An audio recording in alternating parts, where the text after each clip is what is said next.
Where is Eazy-E? Ah, there he is. Look at him. And let me say that you are one bad, and this is okay to say because he's in Niggas with Attitude, one bad niggas, right? All right. There you are. There he is, Eazy-E. What? Take a seat. Well, at least you're not in trouble with the law. No. Eazy-E. Or are you running? Are you on the run? Did you see Flavor Flav, the rap star, the great rap star? Flavor Flav was arrested last night. Is that right? Yeah. Now he was arrested for what, Robin? He brandished a gun at a neighbor, apparently, in a dispute over a woman. Is all we can sort of ascertain at this moment. Right. And then yesterday, it was who was in trouble? Tupac Shakur for doing what? For shooting 2 police officers. Now, what are you going to do to top these guys, Eazy-E? Nothing. Stay out of jail. You're going to stay out of jail. Were you ever in jail? Were you ever in jail? I don't know. Yeah, come on, you know if you've been to jail. You would know if you've been to jail.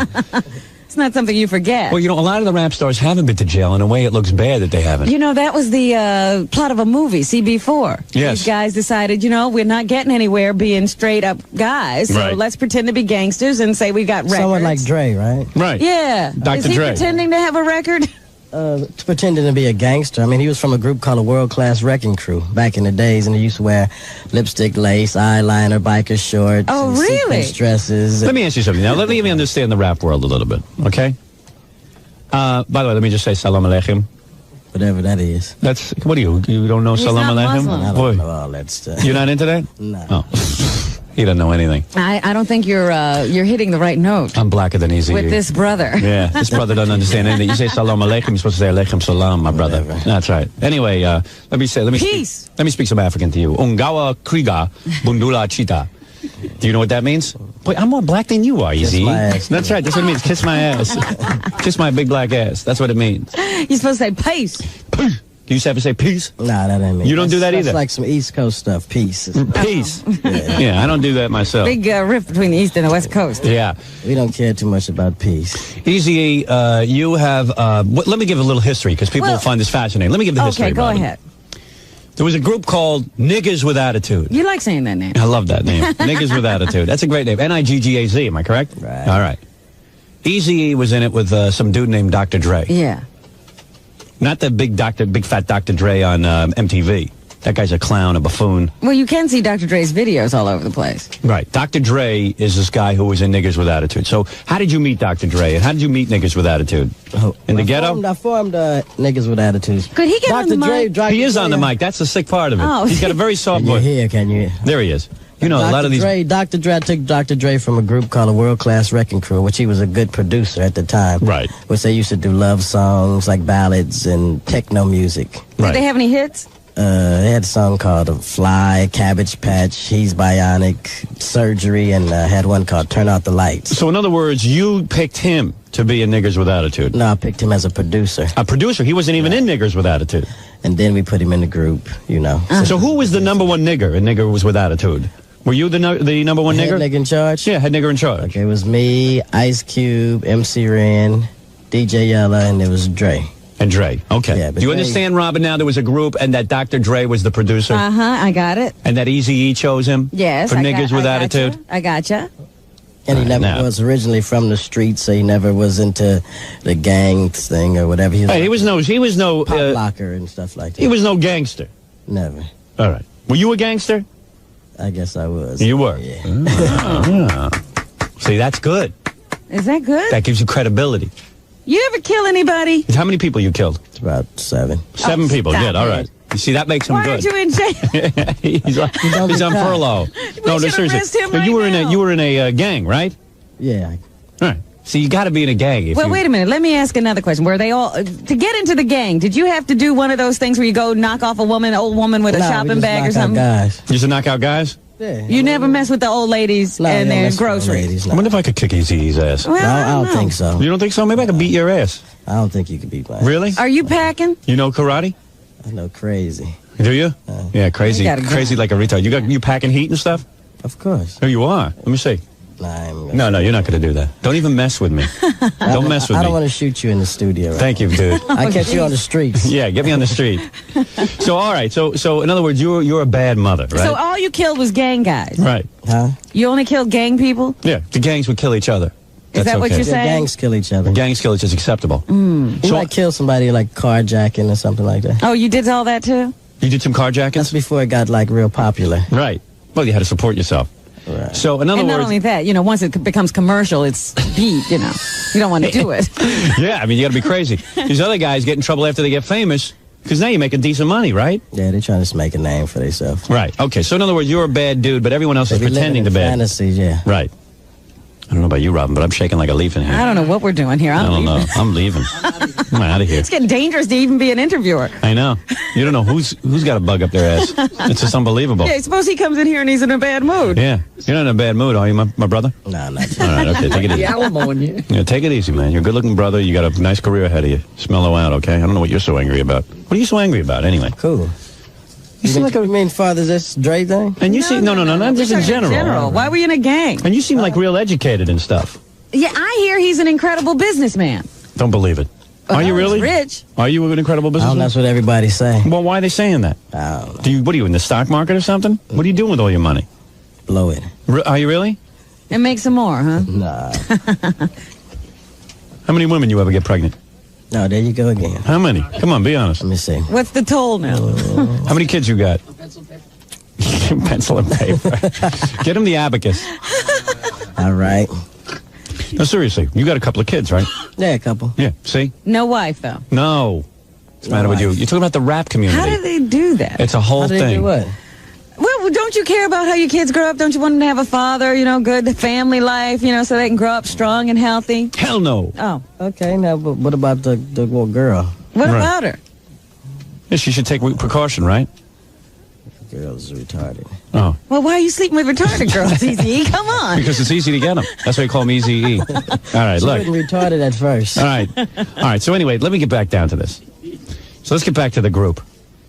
So you're in the group, Niggers with Attitude, and you guys are going along, and then all of a sudden, everyone breaks up. Everybody got egos. Everyone got big egos. Well, according to Dr. Dre, now, I'll just give you his side of the argument. Okay. How do you know his argument? I read. Really? What was his side of the argument? Eazy-E owes me money.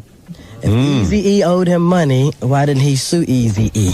I don't know all that. I'm just telling you what he I was says. in on Dre's deal on his new album. I was in on his deal. So everything that Dre does for the next 6 years, I make money off of it. As far as he being an artist and a producer. Oh, so anytime if I he makes owed him records? money, why Well, when do you- I make money off of it? No wonder you're a good businessman. So in other words, even He just his... talking. He had to find somebody to talk about I that see. people would listen to. So you're saying that he's bad-mouthing you, but meanwhile, you even make a piece of his new album. Of course. Oh, For the next 6 years. really? Yeah.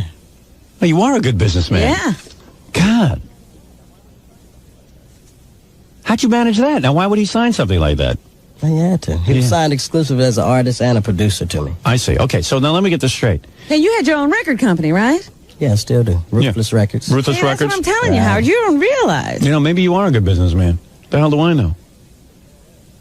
Everybody tell you that, I guess. You're a badass.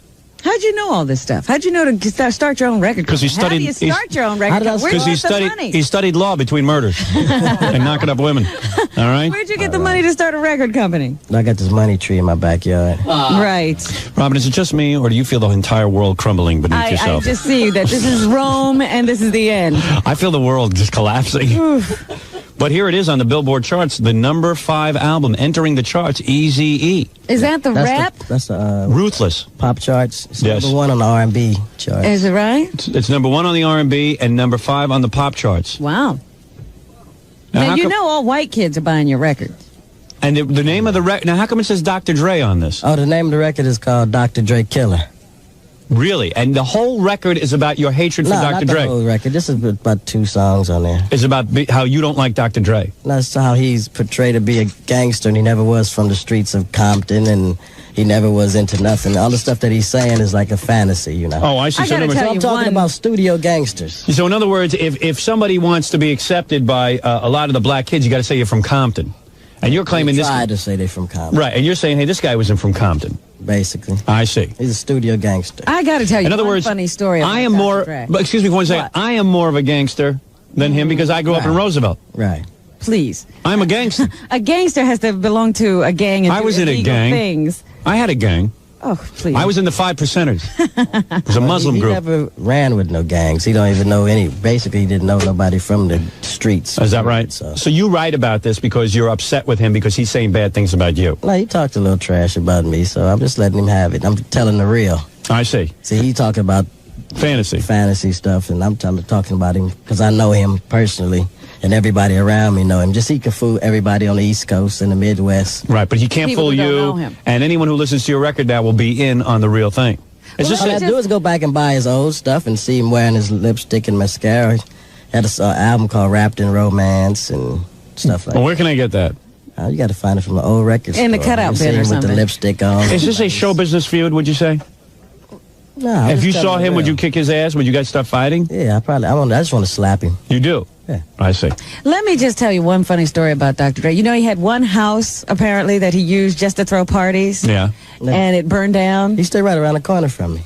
He is? And you don't see him? Yeah, I see him every time he ducks his head down. Oh, he ducks his head when he sees you. Because can you beat his ass? I mean, if you were in a fight, would you win? Yeah, I'd kick his ass. You would kick his ass. He's big, though. That don't mean nothing. He looks bigger than you. Do you know karate or something? I told you I know crazy. Really? Well, anyway, his house burned down because they left the barbecue plate thing. No, that was an insurance job. An insurance job. Yeah. Well, you don't know that. You can only guess. I know. I mean, you gonna be up there still partying while your house is set on fire? Really? And you don't know your house is on fire? No, you got a point there. Maybe. Who knows? I went around there to his house when it was on fire, talking to him. He eating ribs. Really? Well, obviously, even in the rap world, Robin, there are tremendous problems. I see. When I come back, I will sit with this brother, a man I am proud to call brother. If he is in the peace movement now. You know, they have these big conventions of all the gang members. No, that's nonsense. There's no peace. If you're in a gang, you have to kick ass. Would you kickbox Dr. Dre on my New Year's Eve special if he agrees to it? Yeah. You would? You would have an actual fight with him? Hell yeah. Whoa. But he's not going to come near you, is he? Will he come near you, or is he a pussy? I think he a pussy. Really? I know he a pussy. So you're saying that you would accept that challenge New Year's Eve? Yeah. Oh, yes. Hell yeah. All right, well, I'll try and arrange that. I will contact the Dr. Dre forces. You set it up. All right, I will set it up. I kick his ass all over this. Would you kickbox Malika Kinnison if we can't get Dr. Dre? Dr. Dre? Who's that? Yeah, you'll just show up. I'll show you what it is. You fight whoever we break. Now, you want Dre. You want to take him out on New Year's Eve. Yeah. All right, very good. That would be an interesting match. Well, let's see if he is a pussy or not. I will make the contact, and if he is a pussy, I will inform everyone. Okay. All right, very good. All right, we're going to take a break, and when we come back, I will. Eazy-E is a fascinating man, and now, in this kickboxing, no weapons. That's cool. Yeah, no weapon. You can't pull out an Uzi. Anyway, just whip his ass with those two hands. Yeah. All right, I'll whoop his ass. How old is Eazy-E? I forget. He's 24. Yeah. I don't remember. I'll beat his ass with these. Who's your girlfriend now?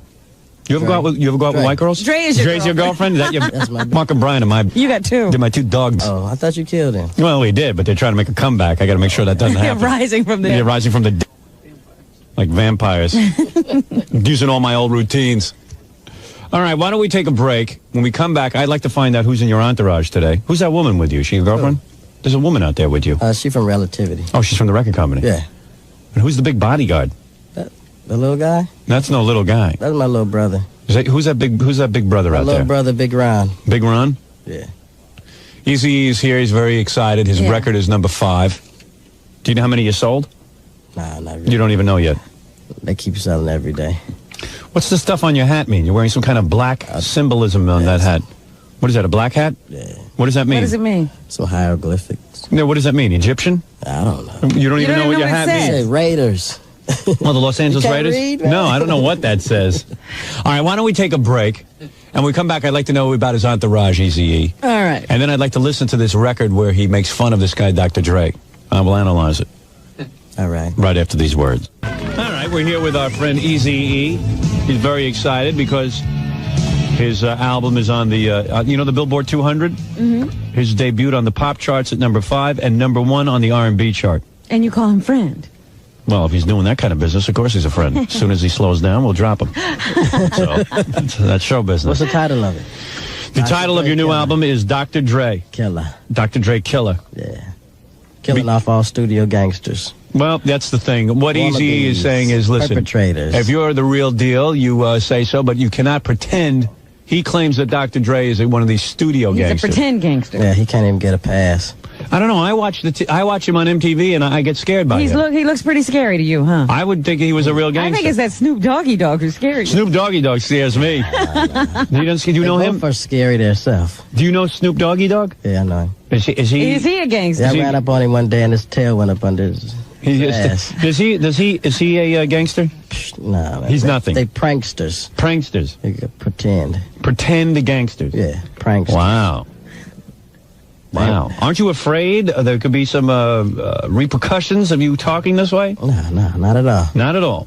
Because you feel that you can handle yourself. Yeah, I can. Exactly. I kick both of their asses. You can kick both their asses So simultaneously. you want to meet both of them on New Year's Eve? Would you kickbox Snoop Doggy Dog and Dr. Dre? Oh, hell yeah. You would? Yes.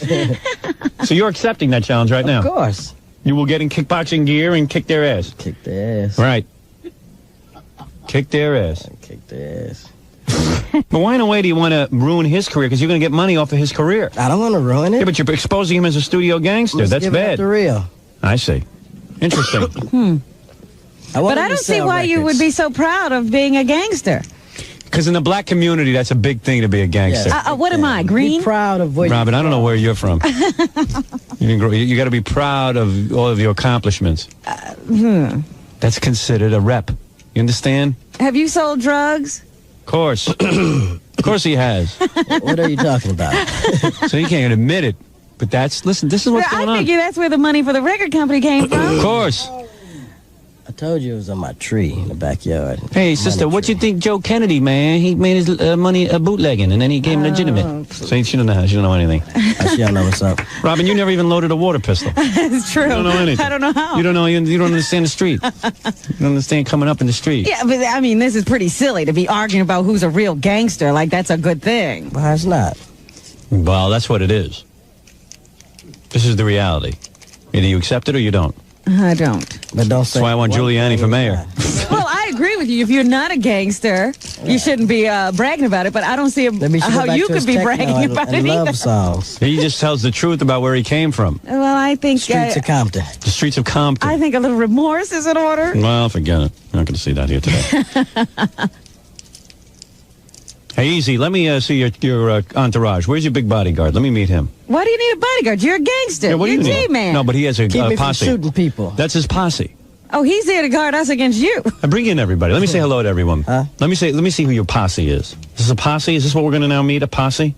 Let me see. Exactly. I'm bringing Gary and Ron. Gary and Ron, the posse? Yeah. Where's that woman that's with you? I want to take a look at who travels with you. She from Relativity. Oh, she is? And she That's just your record working. company. She just working. She's just working? I would like to meet a white woman who hangs around with these people all day. I don't know if she's white. She is. I saw her. Oh, right. Oh, she must go nuts. There's two women out there. Oh, there are? Yeah, I don't know. There's the one from the record company. Who's the from other the one? record company. Both of them? He doesn't want them in here. Now, let me ask you something there, Ease.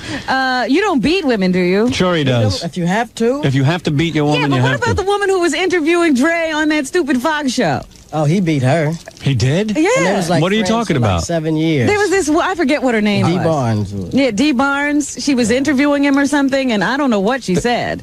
They they were at a record store, and supposedly they shut the doors, like got the doors locked in the record store, and they smacked her around. Really? For They was what at a reason, I don't club, know. A club in L.A. Well, there's not a lot of nonsense. I tell you something. For a guy who you claim isn't a gangster, he But sounds see, pretty tough. He had to beat up a girl. Right. Okay. All right, there. I That's all you understand. do is slap up on and stuff like that. Right. You never slap up on. You only slap up on dudes. Well, he said if they need Sometimes it. Did you ever beat up your woman? Seriously. Did you ever have to smack a woman around because she got out of line? What do you Kicked smack her a woman ass. for? You kicked a woman's ass? Yeah. What did she do that was wrong? Robin doesn't understand. What? She burnt the toast? Oh, man. What did she do, Eve? Scandalous things. Scandalous. Slept with somebody else? Oh, she do that anyway, so. Oh, you don't beat him for that. But what did she do? You said it, everything. Oh. See? Everything you possibly can imagine. She was bad. Hmm. Where's the gang? Where's the posse? Bring the posse in real quick. I want to meet your posse. Robin, I don't have a posse. You got us. I just got Ralph the hairdresser. You got all of us. I know. We're a pretty sad posse, but we're what you got. So what's the next movie? Are you going to do some movies or Yeah, I something? got a movie. You got a movie? What is that? What is the name of that? This was a street movie. A called street Smiling movie? Faces. Smiling Faces, and when will that be out? I don't know. I'm waiting to finish up these albums, and then I'm thinking about going into production. All right, let me see. Who's the white guy? Only 2 members of the posse will come in. This is Gary is the manager. Hey, Gary, you got a white manager? That's Gary Ballin. I mean, Since when do you have a white he's manager? been waiting for you to sign this book all day. I know. Hey, Eazy-E, when did you get a white manager? I've been had a white man, a Jewish manager. Really? Since the beginning. He was you tell me blacks and Dre's Jews don't get manager along. before. So it's a myth that the blacks and the Jews don't get along. They do, don't they? But I'm not the manager. It's Jerry Heller is the manager. I work for Eazy and Jerry. Oh, you do? Yeah, I've been with them since around 1988. But no one else believed in him. Exactly. You were with him. You were with Eazy. What did you see that other people didn't see? Yeah, I mean, it wasn't me. It was Jerry. Yeah. Jerry Heller. Did Jerry tell you what he saw? Well, yeah, he told me I was managing a heavy metal band at the time in 1988. This is before their first album, and so you guys load the guns? Jerry would bring over these tapes of early N.W.A. and early Eazy-E before they were out. He'd play them to me, and I'd say, "Man, are you crazy? Right. No one's going to listen to this. Right. No one's going to play it on the radio."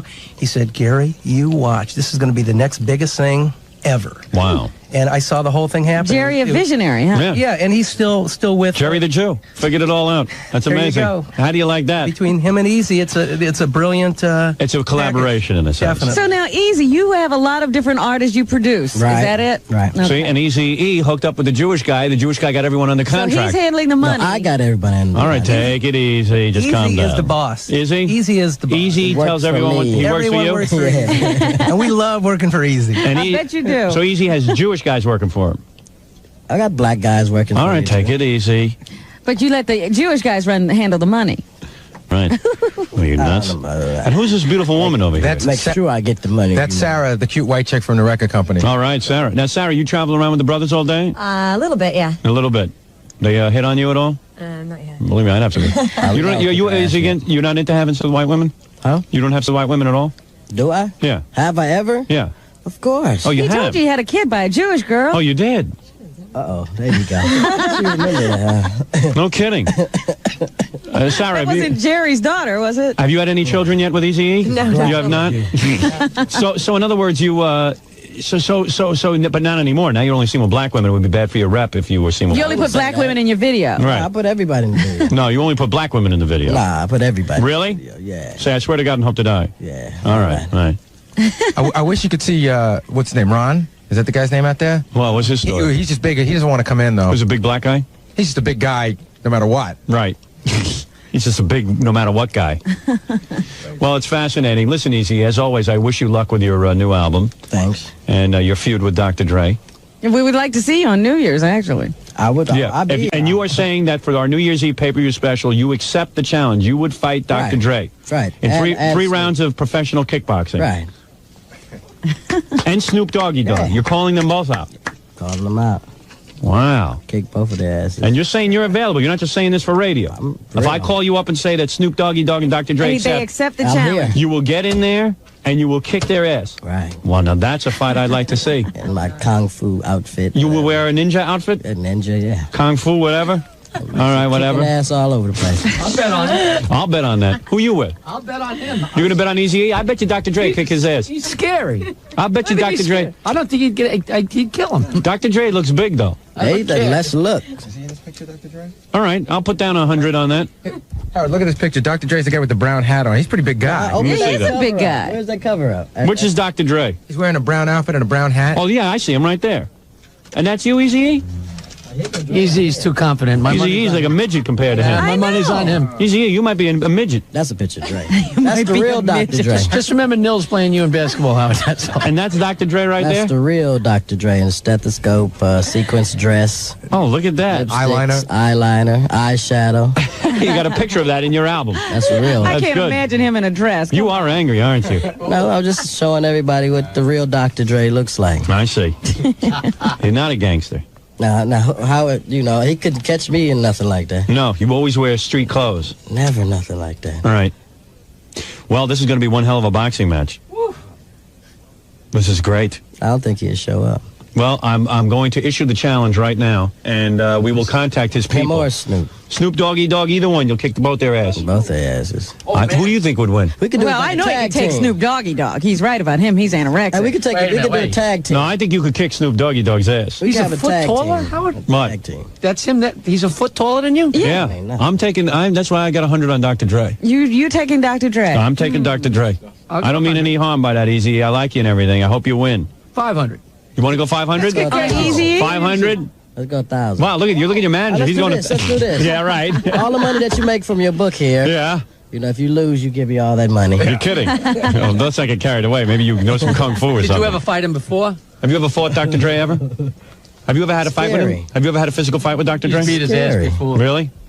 I've seen Eazy in action. He's awesome. Really? So let's go on a bet. Put up your book. No, I don't know. I'm backing down now. Keep my mouth shut. Howard's book against my albums. No, I'll take it easy, will you? Now, I don't know about Eazy-E's fight, Howard's but I know book against Dr. my Dre album beat up that sales. girl. Yeah. And he slapped a producer. That's all I know. Wait a second. Dr. Dre and the rest of his band and his bodyguards beat up that girl. No, That's right. Now, come on, let's do that. No, just calm down, will you? Are you nuts? Okay. You're going to frisk him before the fight. I tell you what, man. Here's what we're All gonna your do. money from the Shut up. sales What's of the matter with you? I'm private not- parts against. See, he's proving what a good my album. businessman he is. He gets is a all good the money. businessman. You just calm down there. let's do that. Take all the money. Are you nuts? Why not? No way. You think you're gonna lose? Now huh? well, now scared you're making. huh? Now I'm getting confident for you. You're not a gambler? Come on. No, roll not the with you. dice. I'm not. I can't tell. You never know with black guys how they No, fight. the little short guy could be better. Yeah. He'll walk out of here, he'll own all of Infinity Broadcasting. I'll have bet it all away. All right, listen, here's what I want to do. I will get the challenge going, then we'll have betting. We'll commence with the betting afterwards, all right? Let's see if the guy See if we accepts can, first. get him to come to. Why Do it should like we a bet? tag team. Fine. You'll mean- take on both of You them. take both of them. Snoop Doggy Dog and Dr. Dre. And I get somebody with me. Oh, no. You take them on solo. I'll do that. All right, fine. you can have Gangsta Drayster. We can do that. Yeah. We can do that.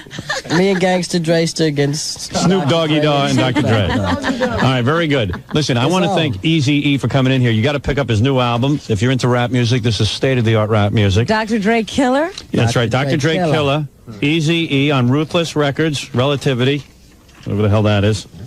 And Ruthless is his label, Relativity Distributors. and you got to say, this is a real man. He has taken on a boxing match. He's taken on the challenge. accepted a challenge. And it's very impressive what you've done. You've proven yourself to be a true gangster. Now, now go get some women pregnant Oh, jeez. so that your rep will be firmly intact. And I want to thank Eazy-E for stopping by. We're going to take a Thanks for break. having me. Yeah, it's good to have you here, and we'll be back right after this. Yeah, I mean, yeah.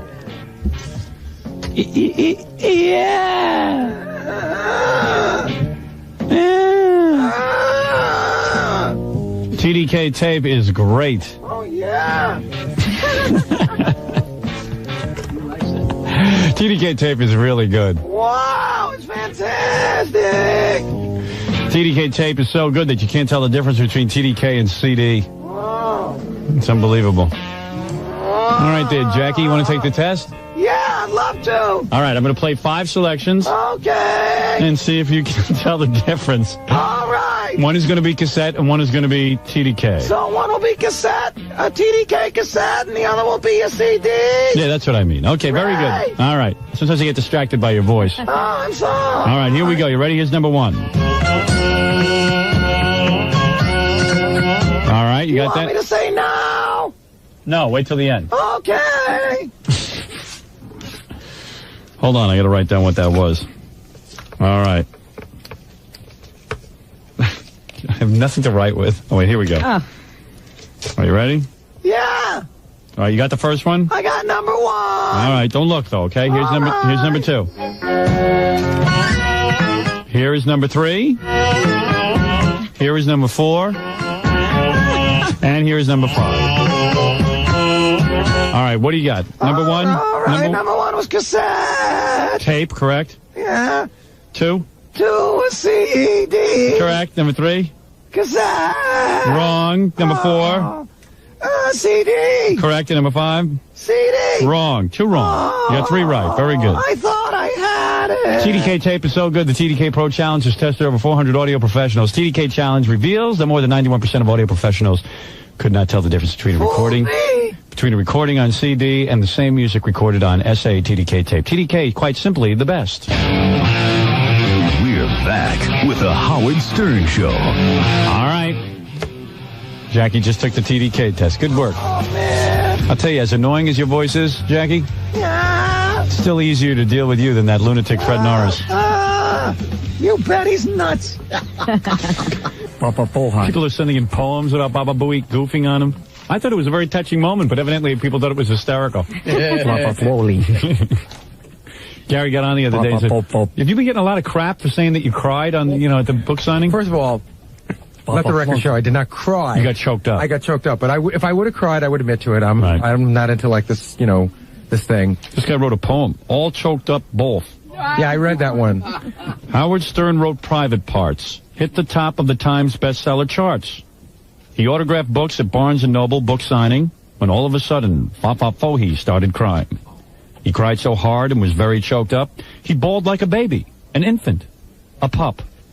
Fla Fla Flohi admitted this right on the air. With his eyes so watery, he looked like a Care Bear. It looked like he'd cry all the way to infinity, but by the minute he lost all of his masculinity. Let's sit down, Big Tooth Gary, and give him a yoo-hoo. We should change his name instead to Baba Boo-hoo. Now, all I'm going to say is that was the way I felt that day. And also, it's been about half and half. Some people have been saying, what's wrong with you? And a couple of people have been saying that they have felt the same joy for you. Right. And the same happiness. Thank you. I'm not ashamed. Thank you. I thought it was rather touching, but evidently you came off like a douche. All right, Robin, what else is in? Let's wrap it up so we can get to our meetings. Well, let me just ask you to clear up something here. A guy from Cleveland writes, according to the TV Guide, week of October 23rd through the 29th, you're scheduled to be on Geraldo on Monday, the 25th of October. Wrong. According to what I read in the paper today, November 8th is when they're airing Geraldo. Uh-oh, Fred's crying now. He loves Geraldo. He's all choked up over the Geraldo appearance. A lot of emotions flowing in this room. I think even he'll bring Jackie to tears when I'm on the cover of Time magazine. I think so. I think inside Jackie has been crying. He's been crying all along.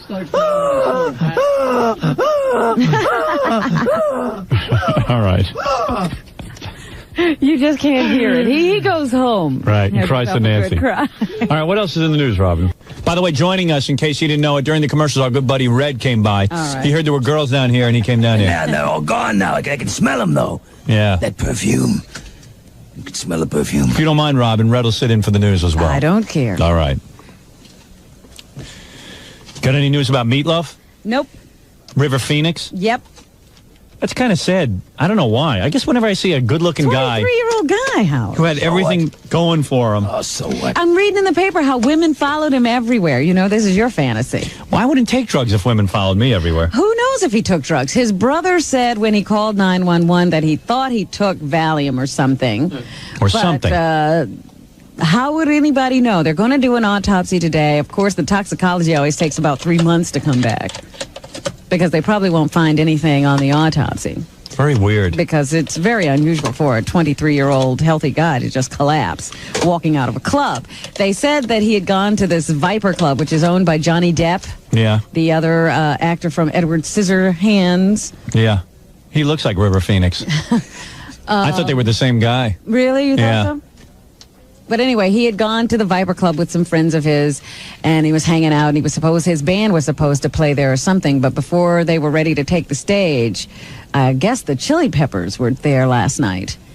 And they hadn't finished their set, and I guess River was acting strange, according to friends, and they decided to leave. And then when he got out the door of the club, he just went into some seizures, had several seizures all in a row. Cool. And for a while, they said nobody even did anything about it. They just looked and said, there's River Phoenix having a seizure. Isn't that cool? Cool. Seizures are cool. Stepped over him, walked by him. Then finally, some of his friends and other people came to his aid. They said Christina Applegate from Married with Children had, a fit of her own when the ambulance showed up. Cool. Was she dating him or something? No, she was just there and she saw what was going on. And maybe she saw it like She thought it was a new dance. Maybe she saw that he was getting all this newspaper attention. And she figured, I'll throw a fit too? Yeah, maybe I'll have a seizure and I'll get in the papers also. Everybody's having a seizure, huh? Cool. So anyway, they said he was in cardiac arrest by the time the ambulance got there, and then they rushed him to the hospital and declared him dead at about 2 o'clock in the morning. Seizures are cool. He had done about 11 films in his short career. They say the young man started performing at the age of 5 on the streets of Caracas, Venezuela, where his family had gone. His mother and father were missionaries for some group. That's cool when your parents are missionaries and you're in Caracas. And he and his sister used to sing on street corners. That's cool, performing on street corners. And then he wound up being picked up by the TV show 7 Brides for 7 Brothers when he was... I don't know how old he was, but it was about back in 1982 or something. That's cool, getting discovered so young. How come none of this stuff ever happened to me when I was coming up? Just not in the right place at the right time. River. Which is what River Phoenix said had happened to him. Red River. So anyway, we have a few of his words. Here is River Phoenix. Okay, here he is, River Phoenix, in what will be his last exclusive interview. I feel very honored to be a part of this tradition of filmmaking. Cool. And I also feel very thankful that I've been at the right place at the right time and applied myself and took my work seriously enough to get somewhere. You know, I'm grateful for all the support and for an open ear, you know, with the public. He sounds like he's on something. Well, you know, everyone kept saying yesterday that he always said that he didn't take drugs. But you know how far that goes. He couldn't handle it. Everybody says they don't take drugs. Musicians never take drugs. Here he is talking about the meaning of his name, why his parents gave him the name River. Because they were crazy. They were on drugs. Why would you? River and Buzzard and Orbit. What were them kids? Yeah. He had a brother named Leaf, a sister named Rain. Rainbow. Another Dirt. Brother named Liberty, and somebody named Summer. Summer's Eve. Peach. Because the parents knew about douching. Well, here's River on River. His life, you know, and it just had a lot of meaning to them, and they River's life. just had a lot of hopes for me. He was also very heavily associated with the environmental movement, Howard. Why? And who isn't? Why the green movement for River Phoenix? One poses the question, well, why the environment? Why not civil rights? Why not the homeless? Why, you know, and they go on and on. The fact is that this is the platform from which everything stands. This is priority one. This is first, you know. Earth is first, you know. There's no doubt about it, you know. It's just... I guess he wanted to be close to the earth, and he got his wish. He's under it. He's going to be under it. He's going to be sharing a lot of time with the earth. He's going to be right in there with it, mingling. Man, I'm with the earth now. I'm with the worms and the earth. I am one with earth. I am Earth. I am earth. Hear me roar. I'm going right back. A lot of flowers are going to grow real good because of you, kid. Most logical next step, if we want to be a progressive, a decent bunch of citizens like we claim to be, we need to really be responsible, not be little sloppy boys, you know? Yeah, let's get play together. our older brother, little brother. I'm a sloppy boy. Interesting, because he always used to walk around as a little sloppy boy. Yeah, but he's not a sloppy boy when it comes to the earth, Robin. I see. He wants to be close to the earth. The earth likes you if you get stringy hair or regular hair or anything. Here's the first thing that falls out. Well, River Phoenix, dead at the age of 23. I thought Jackie would outlive River Phoenix. Well, Jackie did outlive River Phoenix. Yeah. Would you have, if someone took a bet on that, would you have bet on Jackie? Not yesterday. Never had a chance. No.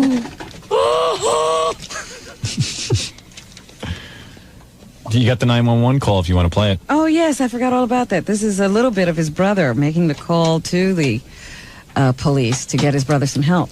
Who is this, Rain? Leaf. Leaf? Rain is a girl. Oh, Leaf Leaf? is a boy. Leaf, Rain. Cool. If he was on drugs, who gets custody of his drugs? Okay, we have help on the way, all right? I know. I thank you guys. Okay, where's your brother right now? He's laying on the cement. Is he breathing? I don't know. The last I checked, they said he was breathing. This is like every Friday night at Jackie's house. Yeah, they have to make one of these calls. Yeah. For somebody there. Nancy! Nancy!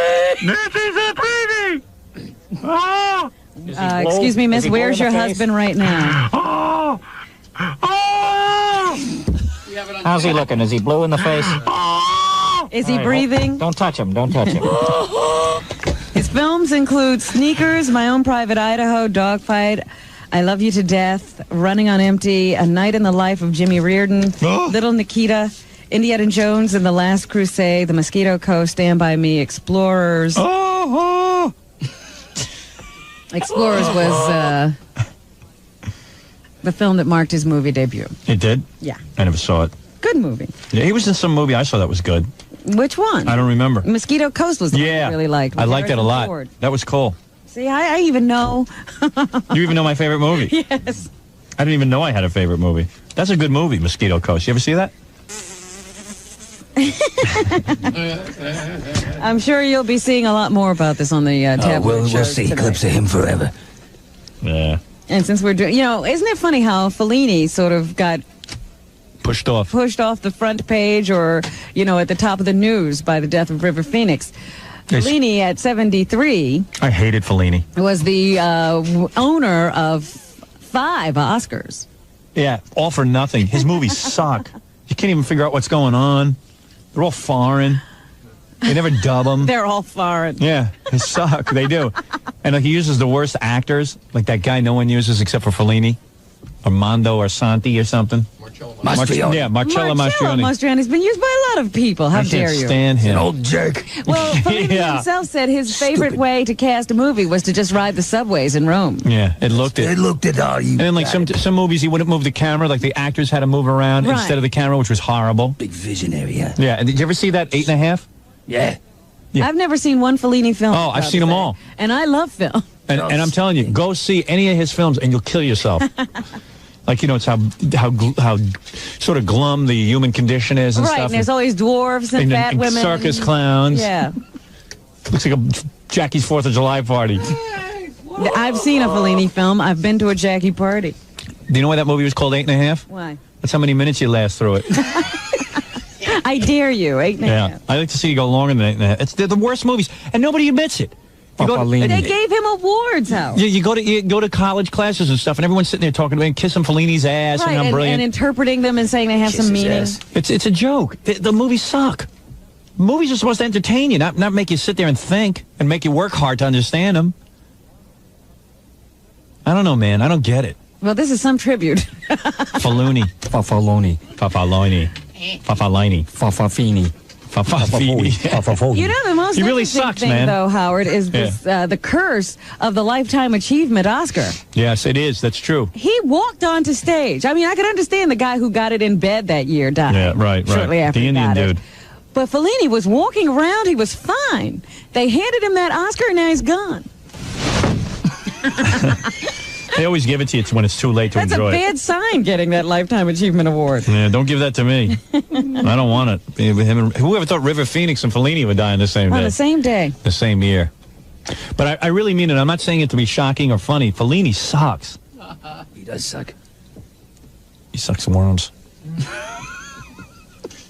Man, never mind those two. What about the Giants and the Jets? Well, I was going to get to that, but first I wanted to talk about the elections. In the paper yesterday, in the Daily News, they had a number of different kinds of psychics, people who read crystals, numbers, what'd they all say? kinds of things. It was sort of split between the psychics. I think they had maybe 3 that went for Rudolph Giuliani. Yeah. And the rest said Mayor Dinkins was going to win again. And were all those black psychics? Dionne Warwick. Dionne Warwick, that commercial is the best. The infomercial, where she's sitting there and getting information from a guy in a bowling shirt. Did you see that? No, I haven't seen the latest one. The latest one, Dionne Warwick goes, she's talking to that lady who's the head of the Psychic Friends Network, the one who was in here. What is her name? I don't know her name, but she comes out and she's like trying to look all, and she says to Dionne Warwick, she goes, Dionne, I have the name of a fabulous new psychic. And Dionne goes, ooh, it sounds like you're ready to give us a reading. She goes, yes, can you think of anyone in this room who might want a reading? Dionne goes, yes, I can. It's me. Like they didn't plan this. Yeah. Then she walks over to the table and there's a big fat guy comes out in a bowling shirt. What would you expect psychics to look like? I don't know. Not that. Looks like me. And then all of a sudden he starts, your next album is going to go, not gold, platinum. He didn't tell her about the day one piece they're doing on her tonight? No. What's that? Well, they're Scandal. investigating the foundation she started after That's What Friends Are For brought in all this money. You know, she made that song to raise money for AIDS. Yeah. And then she started this foundation. And day one did an investigation. Turns out only 3% of the money Oh, boy. generated by all of that ever was returned to any charity. And that means about $60,000. Meanwhile, she collected like $2.1 million. And when all was said and done and the foundation was dissolved, they owed people $2.8 million. Cheat. Cheat.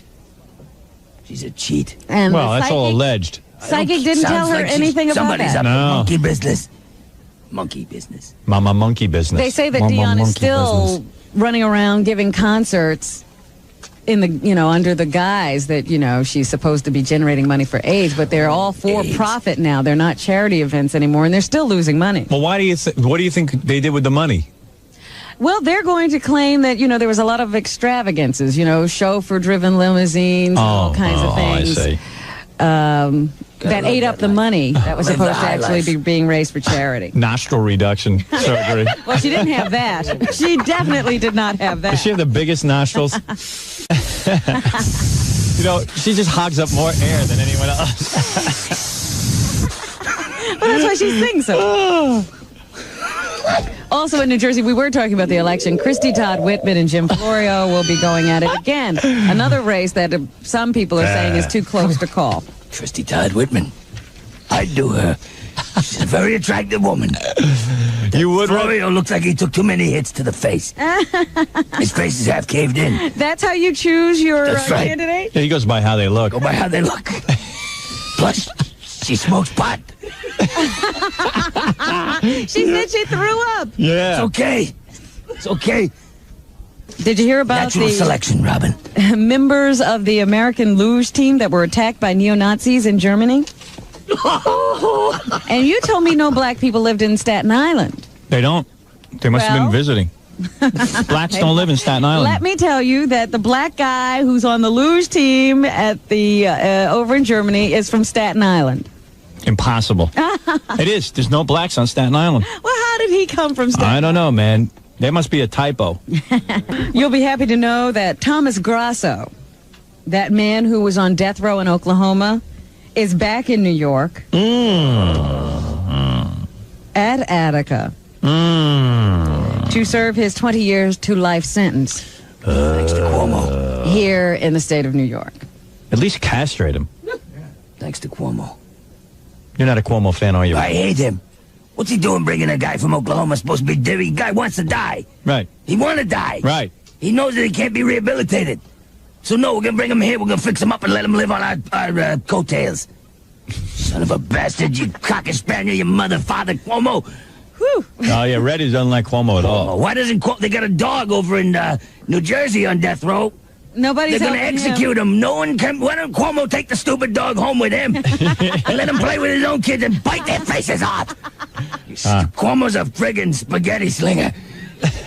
I seen him around. I seen him. All right, go ahead, Robin. Anything else? They have found that something called the kudzu vine. Kudzu. Is it kudzu? Yes. Oh, you know about No, that. Jackie told me about I'll it. smoke it. The kudzu vine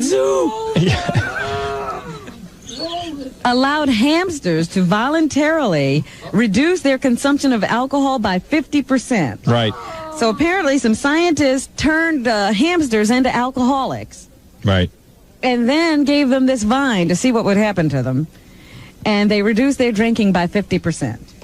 So they're thinking that maybe this vine, the discovery of the reaction of drunk hamsters to this vine, will result in some new classification of drugs to control alcoholism in people. It decreases your alcohol consumption by about 25%, but you... 50%. 50%? Yeah.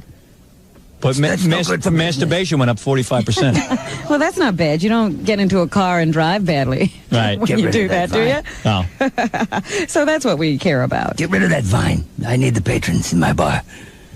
Oh, this is bad for you. I'm Want sorry, alcoholics. Brad. What's coming on TV today? On Jenny Jones, a show that you would absolutely love, Howard. Well, I don't even know when that show's on. It's on at 1 o'clock on Channel 9. You should tape it. It's teenage girls talking about dating. Yeah.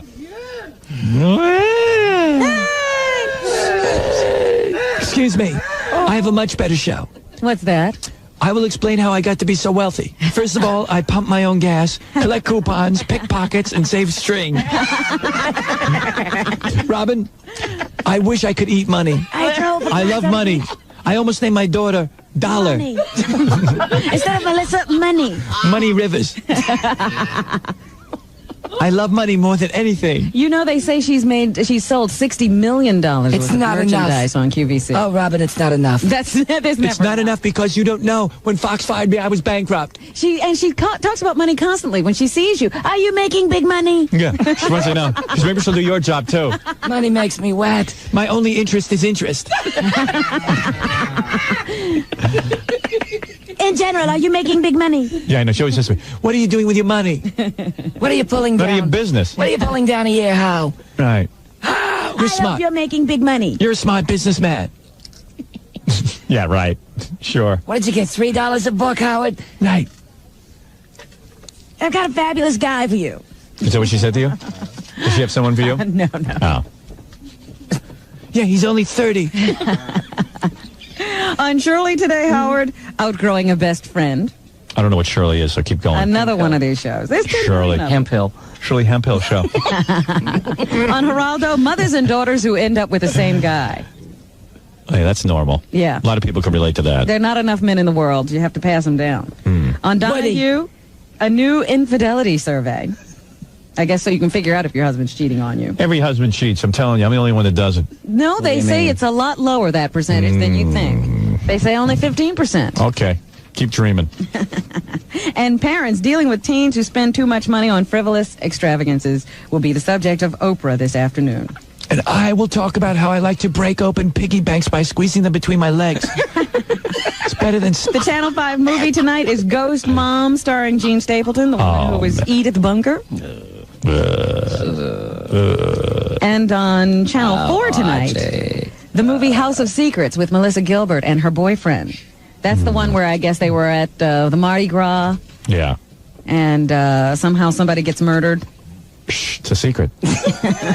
House of Secrets. She's got her big boobies on there, prominently Her new displayed. ones, her Her new big boobies.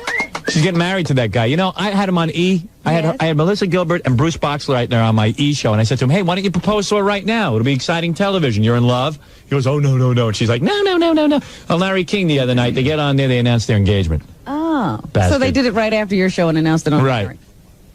Bruce Boxleitner. She'll divorce him within 3 months. How long do you think it'll last? Not long at all. She'll be bored with him, old man. Baba Boxleitner. Baba Bruce. She had the hots for me. I could have gotten her. I'm telling you, Robin. Connie Connie. Connie Hi, Chung. Connie. Connie Chung following in our footsteps. Why? Exclusive interview with Heidi Fleiss. Oh, I thought she was getting massages from topless girls. Going to have Heidi on Eye to Eye this Thursday Fleiss. at 10 o'clock. Heidi Fleiss. And too bad to Glenn Fry. After Fry. one airing, South of Sunset is going to be canceled. It went south. Richard Lewis laughs at Glenn Fry. On whether the 5 episodes that have been shot already will be shown. Wow. It's gone. It's out of here. It's out. Did you hear I said Richard Lewis laughs at I heard you. Okay, thank you. Thank you, Jackie. Excuse me. Try the veal. I'll be here all week.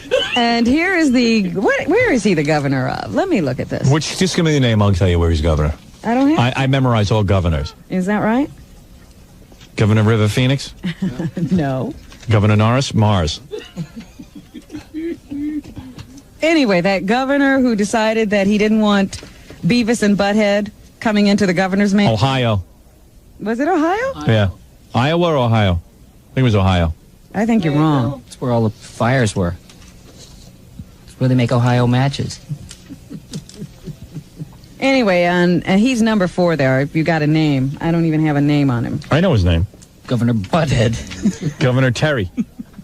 Governor Terry Branstad. Branstad. That's right. That's right. The Iowa governor. You were right. It was Thank Iowa. you. All right, what did he say? Just is going to explain to us why he decided to have MTV blocked from the governor's mansion.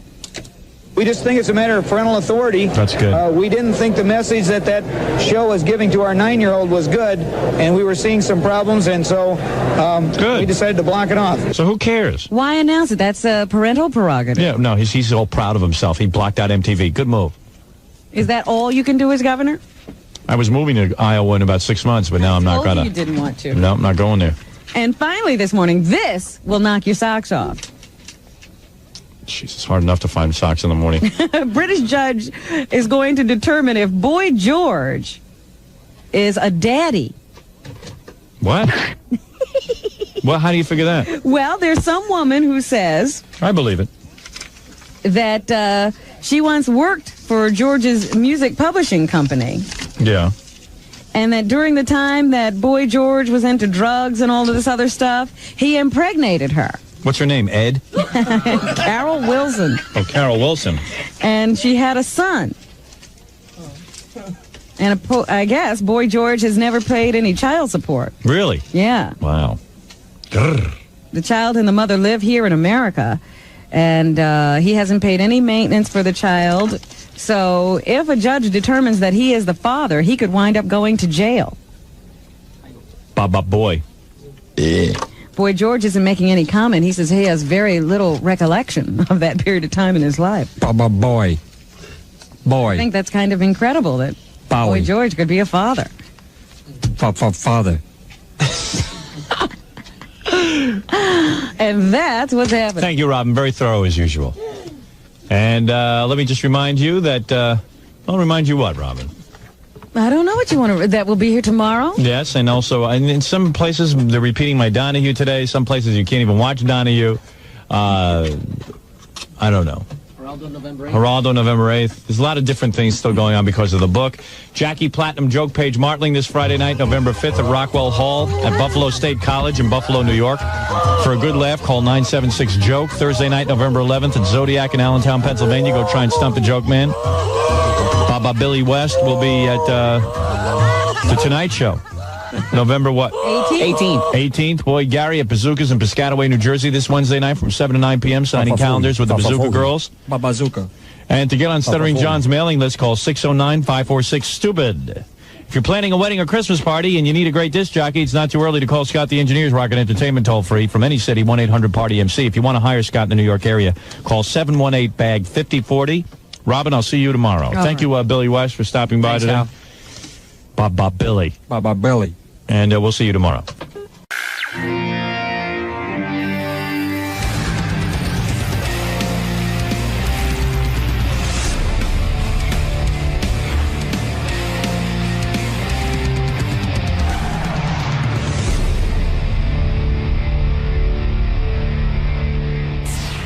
Good morning, Cindy. Good morning, darling. Welcome back.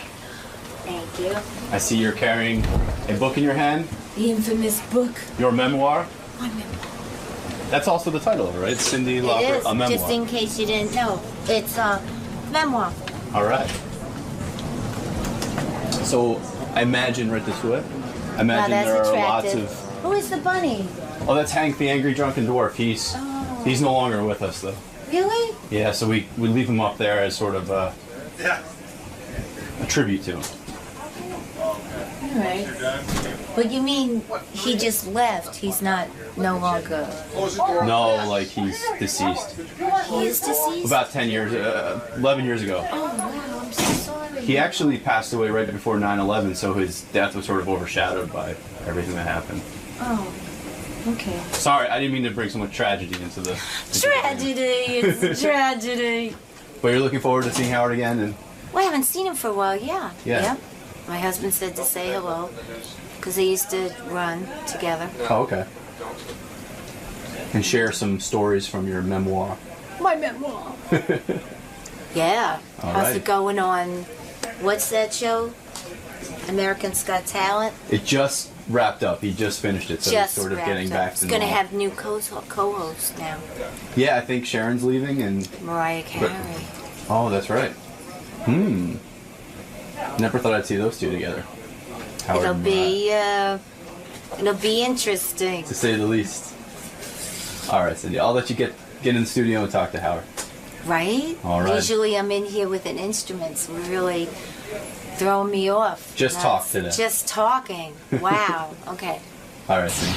Cindy Lauper wrote a book. It's amazingly honest. I can't believe how honest it is.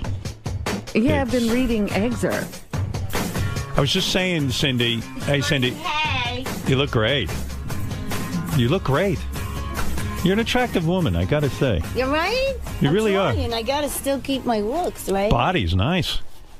What are you working out? A diet. I stopped eating bread.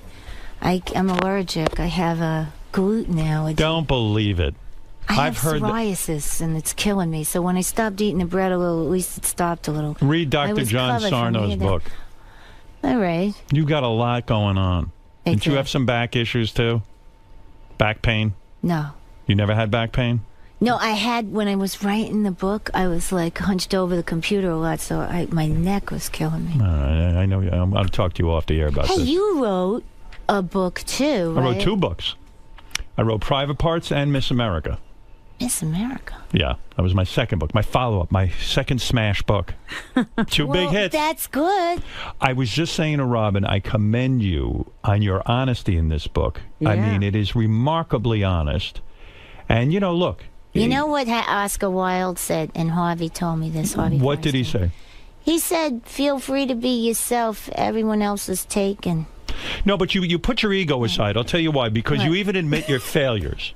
And I like this about you. You talk about at one point when you were doing movies a lot, and you were in a movie called Vibes. Yeah. You were slated to co-star with Dan Aykroyd, who I think is brilliant. Me too. And you were excited about the project. Suddenly, Dan Aykroyd gets out of the project. He hated me. Yeah, and you admit that. Why did he hate you? You mean he met you and hated you, or he hated you? Yeah, he didn't think I was very good, and he thought I was... I don't know what he thought. He just left and said bad vibes.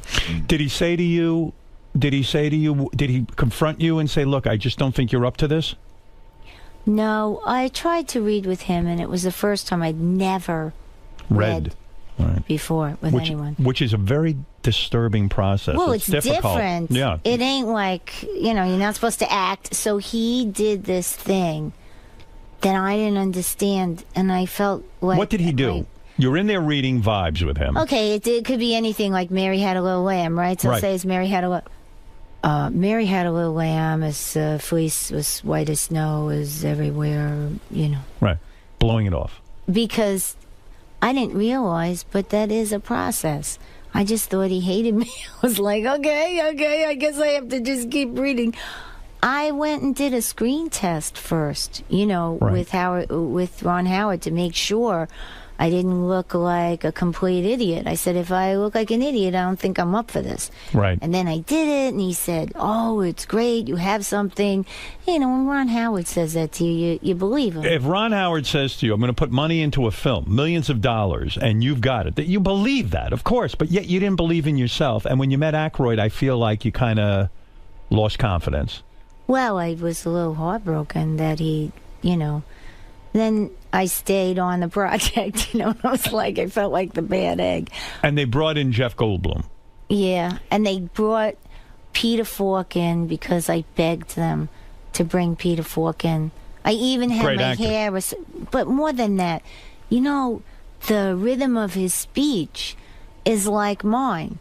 And so I thought that would look great, and originally I was going to have pink hair, but I fell asleep with the bleach on because I was really tired, and I woke up and it was really light. And I didn't put any more tone or anything on it because I figured, hey, all right, it's the wrong color, but hair is more important than none. So I went with it, and then with the two of them had black hair and my hair was light, I thought, well, it's very iconic classic comedy, like Jean Harlow Lucy. had that. No, Lucy had The red. Yeah, she had red. Well, so all this thought goes into it, but bottom line is, you write in the book, and this is why I like the book, you're honest and you say you hated Jeff Goldblum. I didn't hate him. I had a problem. I thought he was having going through something, probably. He was odd. He was odd, but to the point where, look, honestly, no matter who you are, I know you got issues and problems. Everybody got them, but... Sure. Don't stand next to me and make an old person really upset, or a kid, or a mother with a kid, because after that, you're dead. So in other words, you're alluding to he would yell at people on the set? No, he didn't yell. He would take a book and read the book like he was having a nervous breakdown, which I understand. That's a process. Okay. I get it. But you know what? don't stand right next to me when they have me standing for the light, and you got to go have a nervous breakdown. It's disconcerting to all the other actors. Well, yeah, and you can't. Rude. And what happened was the older guy kept forgetting his lines, so it was in the rotunda. You know, probably write me a letter like cease and desist, but hey, we're standing. I don't care. You Right, take I know your you best shot. Everybody else did.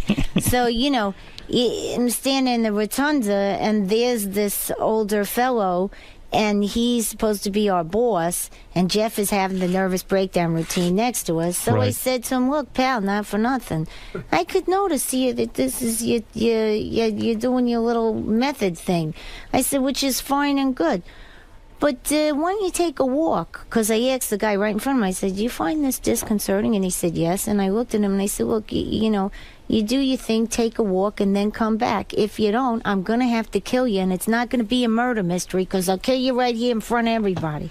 So the whole thing went Well, completely. he always... Well, I thought that was funny, too, but he was always... you know, and what are you going to do? So there was my no love best. lost there. I don't care if you don't like me. Who Yeah, but on a cares? movie, you It do sucks. care. It hurt my feelings no matter what. I knew that if he knew what I was going to do, he'd do little crappy things to me all the time. So I was like, yeah, check this out, my friend. Though I walk through the valley, you ever see this T-shirt? Though I walk through the valley of death, I fear no evil, because I'm the meanest son of a bitch in the valley, okay? How do you like that? Because where I come from, we're really mean. I understand you better now because of this book. I mean, I knew you had struggled as an artist and you had rough years, but I didn't know tough childhood. I didn't know how tough. And now, kind of, to read it all in one book, the truth comes out. I mean, you had a miserable, miserable childhood. I mean, It wasn't. There was comedy. yeah, but sure. I mean, there are moments, but for the most part, My mother was terrific, though. your father left. Yeah. How old were you when your father left? 5. 5 years old. He splits. Your mother remarries. Maybe a crazy person. So crazy, he's a pedophile, you say in the book. Well, you see, you're not supposed to say that, and she didn't want to go to the police. You got to understand those times. Even when they had fights and the neighbors got fed up and they called the cops would come, look at all of us, and go on their walkie-talkie and go, domestic violence. How many kids are in your family? Just me, my sister, and my brother. Okay. And then there was the dog that he tortured, too. It was like... I mean, but when you talk about home life, a guy comes into the home. You say he would spy on you. You would be going to the bathroom or whatever, in. Well, what do you mean? Whatever. It's in the book. It's in the book. Read the book. No, but I'm interviewing you about Okay. your life. Oh, okay. It's horrible.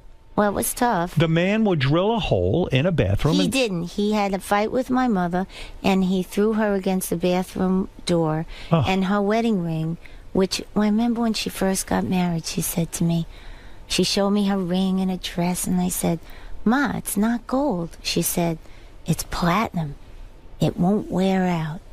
And she had high hopes. yeah, and then with that same ring, he had fight with her and threw her into the door, and the ring hit the frosted glass window, and it left a crack and a little hole, and that was the hole he would look through. And you were aware of this? Well, you have to be careful. Yeah, look, I knew what was going on. I knew this, So he spied on you, he spied on your brother, and he spied on your sister. Not my brother. I don't know. My brother was a boy. He didn't say that kind of stuff to my mother, too. He said, the whole threat was he had power and she had none.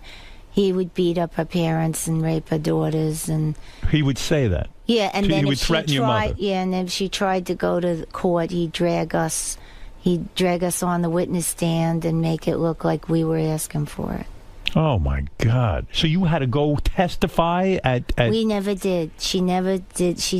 That's how she lived. She never did anything. And then I finally left that day, and my brother... You left home? Yeah, my brother, poor Butch, he stayed, and then he learned to get really tough, and when he got big and tough enough, he came home and told him to take a hike.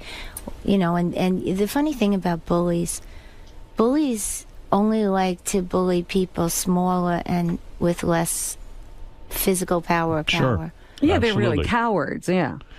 Yeah, well, you know, they've probably been beaten up in life yeah, too. I mean, he it's a whole probably- it's a whole it's cycle. A chain. goes It's on. called the product of misery. It goes Right. on and on. Yeah. So do you ever say to your mother at some point, "Wow, how did you not protect us from this fucking No, lunatic?"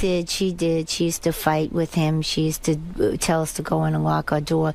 You got to understand, she didn't have her father working for her or any of the relatives working for her. They Right. knew what was going on. Nobody was helping her. Right. And she was working 14 hours a day. So I guess anybody being there for her was better than nothing. Well, there was hardly. And, you know, my aunt had her struggles. And, you know, let me tell you, you know when everybody talks about that 47%? Yes. Well, fuck them, because they don't know what it's like to be that. It wasn't that your mother was poor because she decided to be a freeload or something. She was just wasn't having a hard right. She freeloader. was having a hard time making it in life. And she worked hard. And let me tell you Right. about the 47%, Howard. Yes. They pay taxes. They pay payroll taxes. Right. And they probably pay more payroll taxes than that guy who only pays 11%, who's Well, rich as you're the talking day about is leverage long. buyout guys. I mean, they, you know, that's a whole fishy business in itself. Yeah, but you know what? Or the elderly who paid all their life. Or there's a lot of little sections of that 47% that you'd be shocked about. It shows a naivete on his part. No, it shows an arrogance and a lot of stupidity. But the man must be a genius, because they always get these genius people that say the most ridiculous things and say, "Hey, elect me. I'm retarded." No, that's not a good thing, of course. But That's, isn't it amazing, considering your background? You leave home at 17, and now I'm going to start crying. No, I'm No, can't. you My leave- makeup. I got to go on CNN. yeah, but you leave home at 17 years old, which is a brave thing to do, and you I was packing since 14. right. You just couldn't wait to get out of the house. But there was no place to go, Howard. I couldn't get anybody to hire me. Right, you had no job, but you had to get out of the house because you're living with stepfather from hell. Well, he was kind of a cross between Freddy Krueger and Don Rickles, because he was really funny, and then he was really scary. So you never knew when. Do you ever That really? makes it worse because Yeah, you don't know which well. way to go. Do you have a tremendous trust issue with men? I mean, you say in your book at one point, Now I went to different therapists, Howard. and did it help? Yeah, one guy he whined a lot, but he was really good. And then I realized that it wasn't just him whining in my life. You know, he'd go, "Well, Cindy," you know. And then I had another friend I worked with, Rude Girl, and she'd be, "Cindy." And then there was Myra that I was working with. Yeah, at but the time. Cindy, when you Oh, walk in, see, you got a little melody Cindy, there. when you walk into a therapist's office, you must Yeah. have tremendous difficulty. I would imagine you need to work with a male therapist to get over your male issues. No, I worked with another guy who was working on anger, and he used to have you beat pillows with a wooden samurai sword, and you had to do all this physical stuff, and then in the end, he wound up being a comedy writer for Comedy Central. See, I knew when he was having me do all this stuff, it was a little peculiar and funny, and maybe Your he was life is using this. bizarre. It's very bizarre. And it's bizarre in the sense, too, that I was But thinking it's about okay. this. Listen, it's always a good story if you can live through it. But there was a period of time in your life, you write in your book, that you even tried not to love men. You wanted to be a lesbian. Like you said, I'm going to will myself to be in a relationship. Wasn't it why? It was because all my best friends Were gay. Yeah, and I didn't want to lose them. I I wanted see. to be their friend, and I wanted to be like them. But don't you think it was like, oh, men are disgusting? I didn't think. I wanted to be. Listen, haven't you ever grown up and have best friends, and then they do something and you want to be just like them? Right. But you're not. But trying to be gay, I mean, you're not attracted to women. Well, I mean, you have to force yourself Wow, to. that's a really great hairdo, and that looks really fabulous. And I love the shoes. What a great. How far did you go in trying to be a lesbian? Did you live with a woman? No, I was 15. Oh, I see. You were that young. Yeah, it didn't happen. You tried kissing, and it didn't work for you. You're into guys. And men have been a huge disappointment in your life. You even got so... I got David Thornton. No, I'm He's a talking about great before guy. David. David's a great guy, but you talk about in the book how you dated your manager for a long time. This guy, he was I loved him. You loved him, And he loved me. and you put him in some of your videos. I remember that. Well, then maybe that was a big mistake for him, because then people wouldn't take him serious. It was just a way that we could be together. He was my boyfriend before he was my manager. But when he broke up with you, I was really depressed. Yeah. Depressed? You tried to kill yourself. You were, I didn't. You were thinking about it. I was thinking about it. Yeah. But then, honestly, Howard, sitting there with a vodka bottle from Russia, and I took a shot because I can't really drink. Yes, but can you believe it was so dark in your life? You have so many gifts and talent and Howard, good friends. Wait a minute.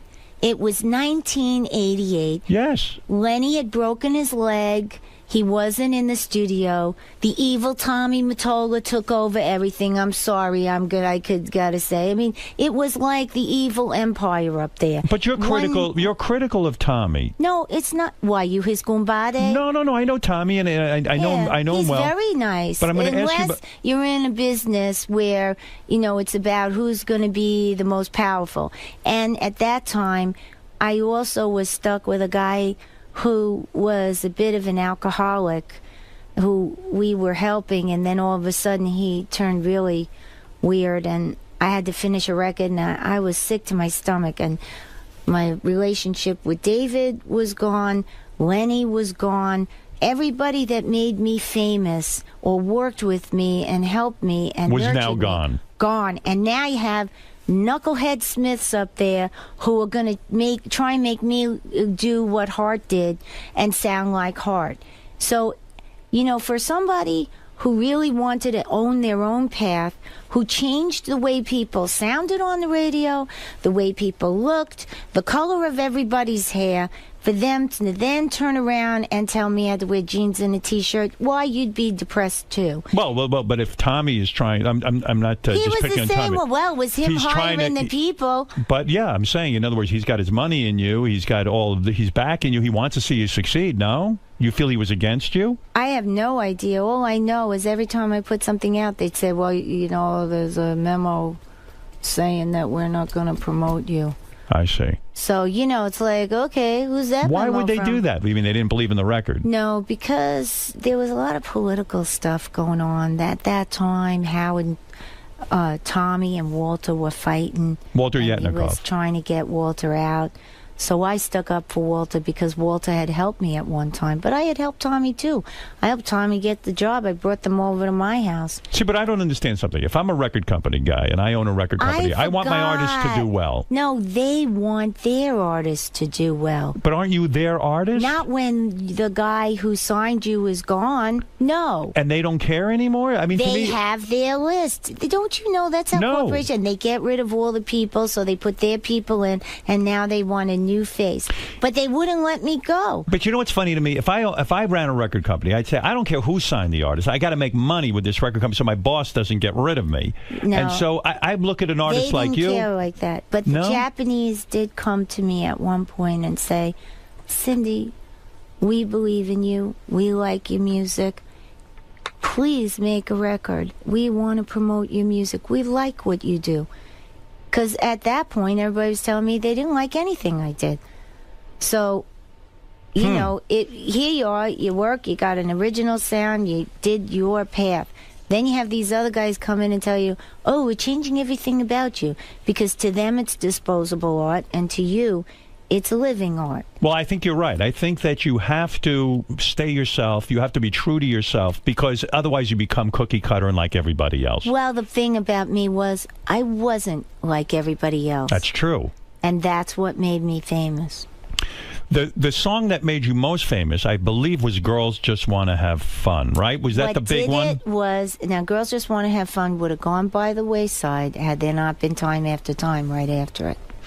Girls Just Want to Have Fun. You introduced number two, and you introduced that song with your whole wrestling connection, WWF at the time. Because at the time, Howard, radio wasn't playing Girls Just Want to Have Fun. They said we had a note from the best program director in the country that said they would talk to us and tell us, how we could adjust my career, because Girls Just Want to Have Fun would never be played on Top 40 and is not album radio because I sing too high. So you wisely, now I understand this WWF connection. Dave Wolf loved wrestling, and it was his idea, and he said, I have another idea. I'm going to put just you on need to be WWF, exposed, yeah. and you play Girls Just Want to Have Fun on the WWF. Friday night, Saturday morning, and Saturday night. He said you'd get 3 hits in a weekend. He found an alternative way to distribute the music, Yeah. not using the radio. Yeah, and we it did paid off. cross promotion, and we had fun. And so the record starts to sell from the WWF fans. They go, hey, we want to get a copy of this Girls Just Want to Have Fun. And Well, no, there were people, we had little episodes every once in a while, and that wound up on E.T. as a news item. And all of a sudden, what we were doing was bleeding over to all these different mediums. And we were having a riot. So we said, okay, now we know what we're doing. And, right. And so it was on MTV. It was on news. It was... I didn't realize the wrestling had such an effect on your career, a positive, because I was like, why is she doing that? I was already aware of you as an artist. I was like, why is she doing all that wrestling? But that makes sense to me. Well, I stayed. You thought outside the box. Yeah, but I stayed because it was the one place that Dave Wolf and I could still work together as equals, not as just he's your manager. Where is he now? He's managing a girl named Beth Hart and a few others, and he's in L.A. Wasn't that a dumb move, though, for him to not continue to manage you? We couldn't. Because why? You were lovers that broke up? It was too much. Yeah. And you were madly in love with him. He was with me, but the problem was, honestly, in the end, I really feel like I was born in this planet to do something larger than myself. And it's not just about having any hit song on the radio. It's about communicating on the radio a song that actually makes people feel either elated or have a deeper sense of their self, like what I did with the story and the sound of all of those songs. None of them were disposable. I was very picky, and I arranged them in a certain way, and what I wrote specifically until I got to A Night to Remember. Then that got a little wishy-washy because I was trying to please the record company, but there was no pleasing them because it was still me. But True Colors, I mean, not True Colors, Girls Just Want to Have Fun. I want to go back to this. Yeah. Girls Just Want to Have Fun. That was a song originally written by Robert Hazard. By a guy. He wrote Escalator of Life. He had a really interesting sound coming out of Philly. There was Robert Hazard, and there was the A's. Who brought you that song? Rick Chertoff. Because Lenny, Dave Wolf knew Lenny. Who's Lenny? Lenny Pizzi was the man who started Portrait Records, and he signed me. He had worked for Epic. He signed Boston. He worked with is he your savior? Is he the guy who came into your life and figured it all out? He was the guy, yeah, and he was not like the regular record company guy. Right. He was nice. I mean, you thought he was a phony because I kept thinking, this guy, he can't be that nice. And but he was actually nice. Was. So some men in your life are nice. Well, I have a lot of nice men in my life, and I have a son and a husband. I live in a guy's house. Right. And so going back in your life now, I'm going to go backwards again. All right. All right. You get out of your parents, your stepfather, you get away from him, you leave at 17. You don't know quite what you're going to do, how you're going to make money. And you tried a bunch of different things, including being a stripper. I wasn't a stripper. You were a stripper. No, I wasn't. I worked as a topless dancer. Isn't that the same thing? No, because the strippers they stripped. You went on and you danced and you did I was a performer anyway, so I made up a little story and did a show. You didn't realize guys just want to see your breasts. Yeah, they don't care about a performance. Well, whatever. Right, you're an artist. So you would get on stage as a young stripper. As a topless dancer. As a topless dancer. And you had routines and you were putting your... were different. Yes, but Where you were putting... were you topless dancing? Well... They didn't let you go, I never got to the good places. I would take a bus up to Nyack, and there'd be another girl dancing. That's awful. And sometimes this you one were playing time... out of town. Out of town. And you didn't tell your mother, right? I mean, you just kind of kept that quiet. At one point I did, and she was a little disappointed. Right. Yeah. Would they pay you a decent amount of money, probably? Well, you could make $250 a night, and if Wow. you sack some of that away, you could buy a PA system, and that's what I was trying to do. You're financing your music career. Yeah. Right, and that's pretty damn good money back in that Because my day. band said, you know, you could always do this. You make a lot of money. And sometimes one of them would come and pick me up from the gig if it was close by. But you said even the men at the topless, but here you are taking off your top and giving them a show, and even the men were rude to you then. They would yell shit out to you, disparaging comments. They'd tell you smelled. Yeah, that would drive me crazy. I mean, then, that's the worst thing you can then say. you go back and you try again with, this and, all these cleansers and, It's true. Oh, my The God. lowest thing you could say to a woman is, "Oh, you smell." I mean, that's such a rude comment. Well, there's when I was growing up, it was a very sexist time. It always is, but recently, I was at a concert, and it was hip hop and electronic, all kinds, and this African American young woman, beautiful songwriter, I guess, and singer, and she came up to me. She thanked me for my work, and she said, especially in this time of rape music.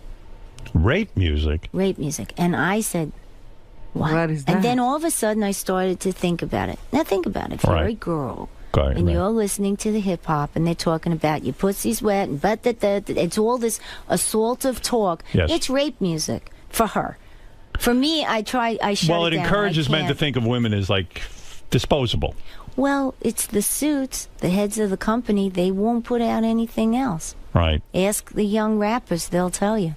Right. If you write about sex and drugs and violence, and then that's then cool. you get play. But I mean, I focus on men in your life because all of your early experiences, you describe in the book. You went hitchhiking. That's how you got. Everyone back in the day used to hitchhike. One guy wouldn't let you out of the car, and you had to blow him to get out of the car. Oh my God! I mean, that's got to be the lowest fucking scary situation. I mean. Listen, I don't look know how unprotected you were. I'm alive. Yeah, exactly. I think I always had a guardian angel. Where were you hitchhiking that something horrible like this happened? I just wanted to get to a job interview because I couldn't get there. All alone. You decide to stick out the thumb and I'm going to get to someplace. Yeah. Yeah. And you get in a car, you're an attractive woman, and boom, bam, boom, the guy's threatening your life, right? Well, what are you going to do? So I survived. And then I went on the interview. I didn't do too well. Did you go to the police about what happened, or you just said, hey? I hitchhiked, so I guess it was my fault. Oh, come on. Do you believe that? At that time, yeah. But do you still believe that it's your fault? I don't think you're supposed to hitchhike. I think Yeah, that but you would leave still, yourself wouldn't you Listen. turn him in today? I've hitchhiked in my life. to happen to you? And you know what? It's always a bit. You know what happened to me? I was hitchhiking in Arizona with a girl I knew, and these local guys picked us up, and they were into guns. They had guns, and they pull over on the side of the road, and they start firing off their guns into the cactus. You know, they shoot up the cactus. And I'm like, oh, my God, what the fuck is going on here? I didn't know from guns. And you're with this girl. And I'm with this girl, and I'm like, and nothing inappropriate or weird happened, but I just remember feeling very unsafe. I mean, the situations we put ourselves in as kids, because we didn't know any better, it was a naivete, it was an innocence. But now you should know. Don't hitch. Well, I think people do know. And if somebody does something like that to you, you call the cops. But don't you come out of this all, Cindy, thinking, God, I didn't have a father who protected me. I didn't have a mother who really protected me. She might have been a nice woman. No, okay, she listen, tried. I'm not saying anything bad, but she really wasn't there. Herself. No, she That's was what I'm saying. there. And you didn't have a strong role model. Your mother didn't stand she tried to up. put us in a convent. She stood up to him all the time. She got her butt kicked. She put us in a convent for a while to protect us too. Is your mom still alive? Yeah, she was in all my videos, Howard. Ah, what do I know? Well, you should. But your dad died, your biological father who abandoned you at 5, and you said you feel bad sometimes that you didn't sell out as a recording artist because you would have had a lot more money and you could have afforded at that time to pay for your father's hospital care. Right? You say that in the book. Well, for all of them, just to take care of everybody. Why would you want to take care of this man who left you when you were... I think that's beautiful. Howard. What? Tell me. Explain it to me. It's your father. Your father who left you when you were 5? He had a divorce. He left the house. But why couldn't he visit you? He did visit He did? us. Was he good to you? Did he pay Did you child read the support? book? Yeah, Wait but a I'm saying, minute. did he protect you from... He didn't know. That's what I'm talking about. Because it was never a good time to tell him. So he stayed in your life? Yeah, of course he did. Okay. Yeah, he paid child support. Yeah. Well, it wasn't a lot, but you Right, know, he who knows helped back out? then. Yeah. So you felt bad because if I had more money, I could have taken care of my father. Well, yeah, my whole family. I got the sense that you felt unprotected for some reason. When I look at Well, this you know, situation, you with people who really can't take care, you know, protect themselves. It's an odd way, you know. I think I'm grateful that I was born into a situation that gave me great insight, because now when I sing or if I write about you have real something- pain. No, I have real understanding about what real people go through. But I mean, Yeah, it's you can't just dismiss people as the 47%. Yeah. That's right. And I agree with that. And it just seems the whole thing with men, too. I mean, one boyfriend of yours gave you hepatitis. Again, right? Am I right? They always came with gifts. Yeah, now why do you laugh at that? I mean, it's one horrible story after another. No, because I was in the hospital, right? And they Right. thought I had a dog disease because I worked in the pound. They thought because I cleaned up, you know, when you work in the pound, you clean up the vomit and the poop Yeah, it's and not everything. fun. Yeah, but it is because the dogs are so loving, and so they thought I had a rare dog disease. And then I heard a nurse talk to another nurse, and she said, "Well, what does she have?" And she said, "She's hepatitis." She said, "How did she get it?" And she said, "She had an affair." And I just felt to myself, all of a sudden, it was like an old movie. I had an affair. It was like Betty Davis. It Right, was- right. Like you were the Scarlet Letter. Glamorous. Like no one had No, ever it had an was- affair. it was- well, I was a kid. Yeah. I mean, men are horrible. I read this I book, I didn't Hate think Men. that. What, one guy, I think it was the same guy, would tackle you and sit on your chest. And No, different fella. A different guy. Another winner. Another A winner. friend. He would fart on my head. It was not. Oh, so my good. God. And he'd say, "Now can you hear?" Oh no, that was a boyfriend. Yeah, a boyfriend. Yeah, he just poor thing. He would say, "Poor thing." You think he's the poor thing? Well, you know why? Because I got out and I was able to become who I was meant to become. Do you ever Facebook these guys? And are you friends with them on Why? Facebook? I don't know. Just curiosity to see what they look like? No. I don't know. I mean, it's just horrible. The whole story is sad. I didn't think it was so. Well, it's it's not a like story of Cindy triumph. Havisham. There's other things in there. By the way, it's interesting, too, your take on the WWE. I would think that, like, Vince McMahon and his wife would be great friends of yours. But you were disgusted when Vince McMahon's wife ran for office, and you made an excellent point. You said, why would she run for office, a job that essentially is taking care of people, when wrestlers don't even have health insurance? Well, they're not taken care of very well. But I mean, listen, it's an entertainment thing, and they hire them as independent contractors.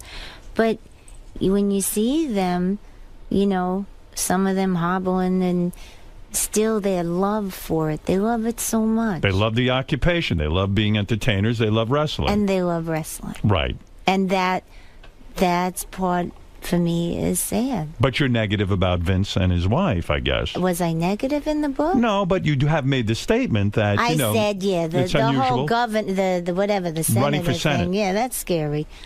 But, you know, listen, I understand the wrestling thing, but when you start to step out and want to run the state, that's frightening. Well, yeah. So, getting back to this amazing career, time after time, an amazing story. I think that's one of the greatest songs ever, Time After Time. Anne Murray turned that song down. No. You see, what happens to the facts? You didn't really read the Give book. me the, well, you know, I'm you're sketchy. What are you Right. doing, Howard? You're just making things up. No, I'm not. I'm come on. Cindy, what do I don't know Robin, the everything. facts are I'm a changed judge to on a protect talent the show. ignorant. All right. Go No. ahead. Yeah. No, he What are the facts of that? The facts are, Time After Time was a song that was written for the She's So Unusual album, and True Colors was a song that was pitched to Anne Murray. Right. And it was kind of... So I'm right.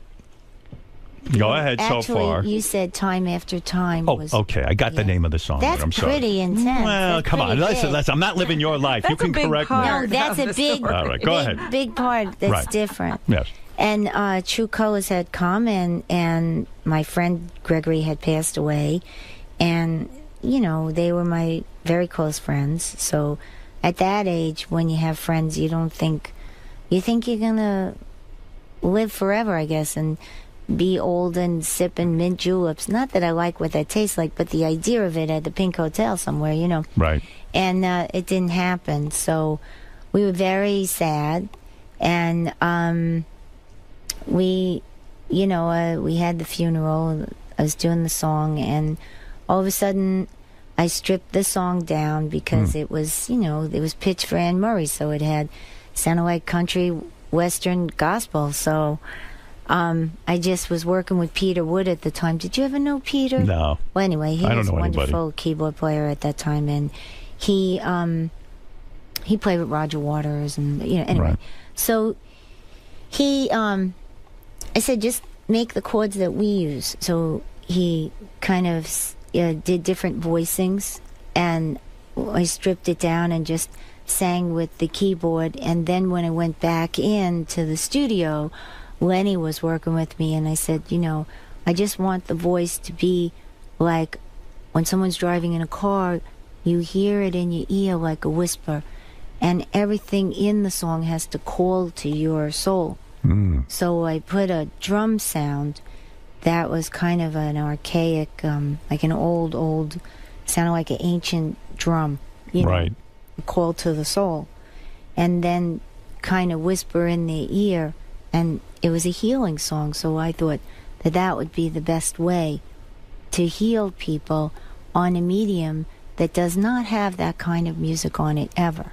Right. And so, I mean, Girls Just Want to Have Fun kind of healed people too, and it didn't have that kind of sound on it ever either. So I took a chance, and of course the promotion guys are like, "Son, where's the music? Come on, you're killing me," Right. But it couldn't take a lot of music, because once it did, when the lyric is that honest and deep and sentimental, You strip it can't- down. Yeah, you don't put more sentimentality on top of it or over sing it, because then it becomes sticky and cheesy and schmaltzy. I feel a lot of music today is schmaltzy. I think that's exactly what they're doing. Yeah. That's what they think that's what sells. They kind of undermine the people or underestimate the people. But maybe it's because the singers aren't as good. Maybe they're afraid to strip down. When you strip down and take away some of that instrumentation and on the effects, suddenly it's all about the voice, Well, I thought it would be good. It would be an interesting, like, scientific experiment almost, of seeing if you could talk to people's soul. And, you listen to the radio all the time. Why not do a healing thing, something bigger than you? So I tried to make a song. I didn't write it, but I heard in the words something that was bigger. How many records did you sell? Do you know the figure? I mean, do you keep track of that kind of thing? No. It must be an inordinate amount of records. I mean, huge. No. You don't know? You're not curious? I don't know. I remember when they first came out, it was never good enough. I was never, why aren't you more like Madonna? And I'm not. I didn't want to. Were you nervous about sales? Did you consider the business side of things? Oh, my God, yeah, because it had everything to do with our home life. Because if I wasn't successful, that meant my fiancé was not successful, so... You felt that pressure. You were carrying everyone on your back, so to speak. I mean, little, yeah. That's a lot of pressure to go through. That's probably a lot of pressure on a relationship. Yeah. Where you feel like, gee, is he here for me? Or if I screw this up, is everyone going to abandon me? Don't you think some of that goes on? I didn't think about the abandonment thing. Right. I just felt about making people unhappy.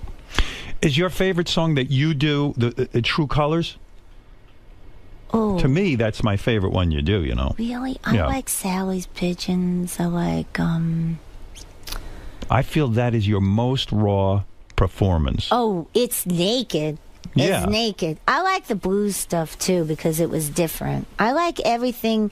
I don't like to do the same thing over and over, so I don't think about my favorite. It becomes your favorite as I have a long career. Yeah, but when you do a concert, there's certain songs you have to do or the audience will walk away pissed. Oh, come on. I wouldn't do that to them because you need to celebrate. But whatever the style, like when I had all the old blues guys with me, I did Girls Just Want to Have Fun in a kind of blues funky way because it was fun, really fun. Right. And True Colors, I had Charlie Musselwhite play harmonica.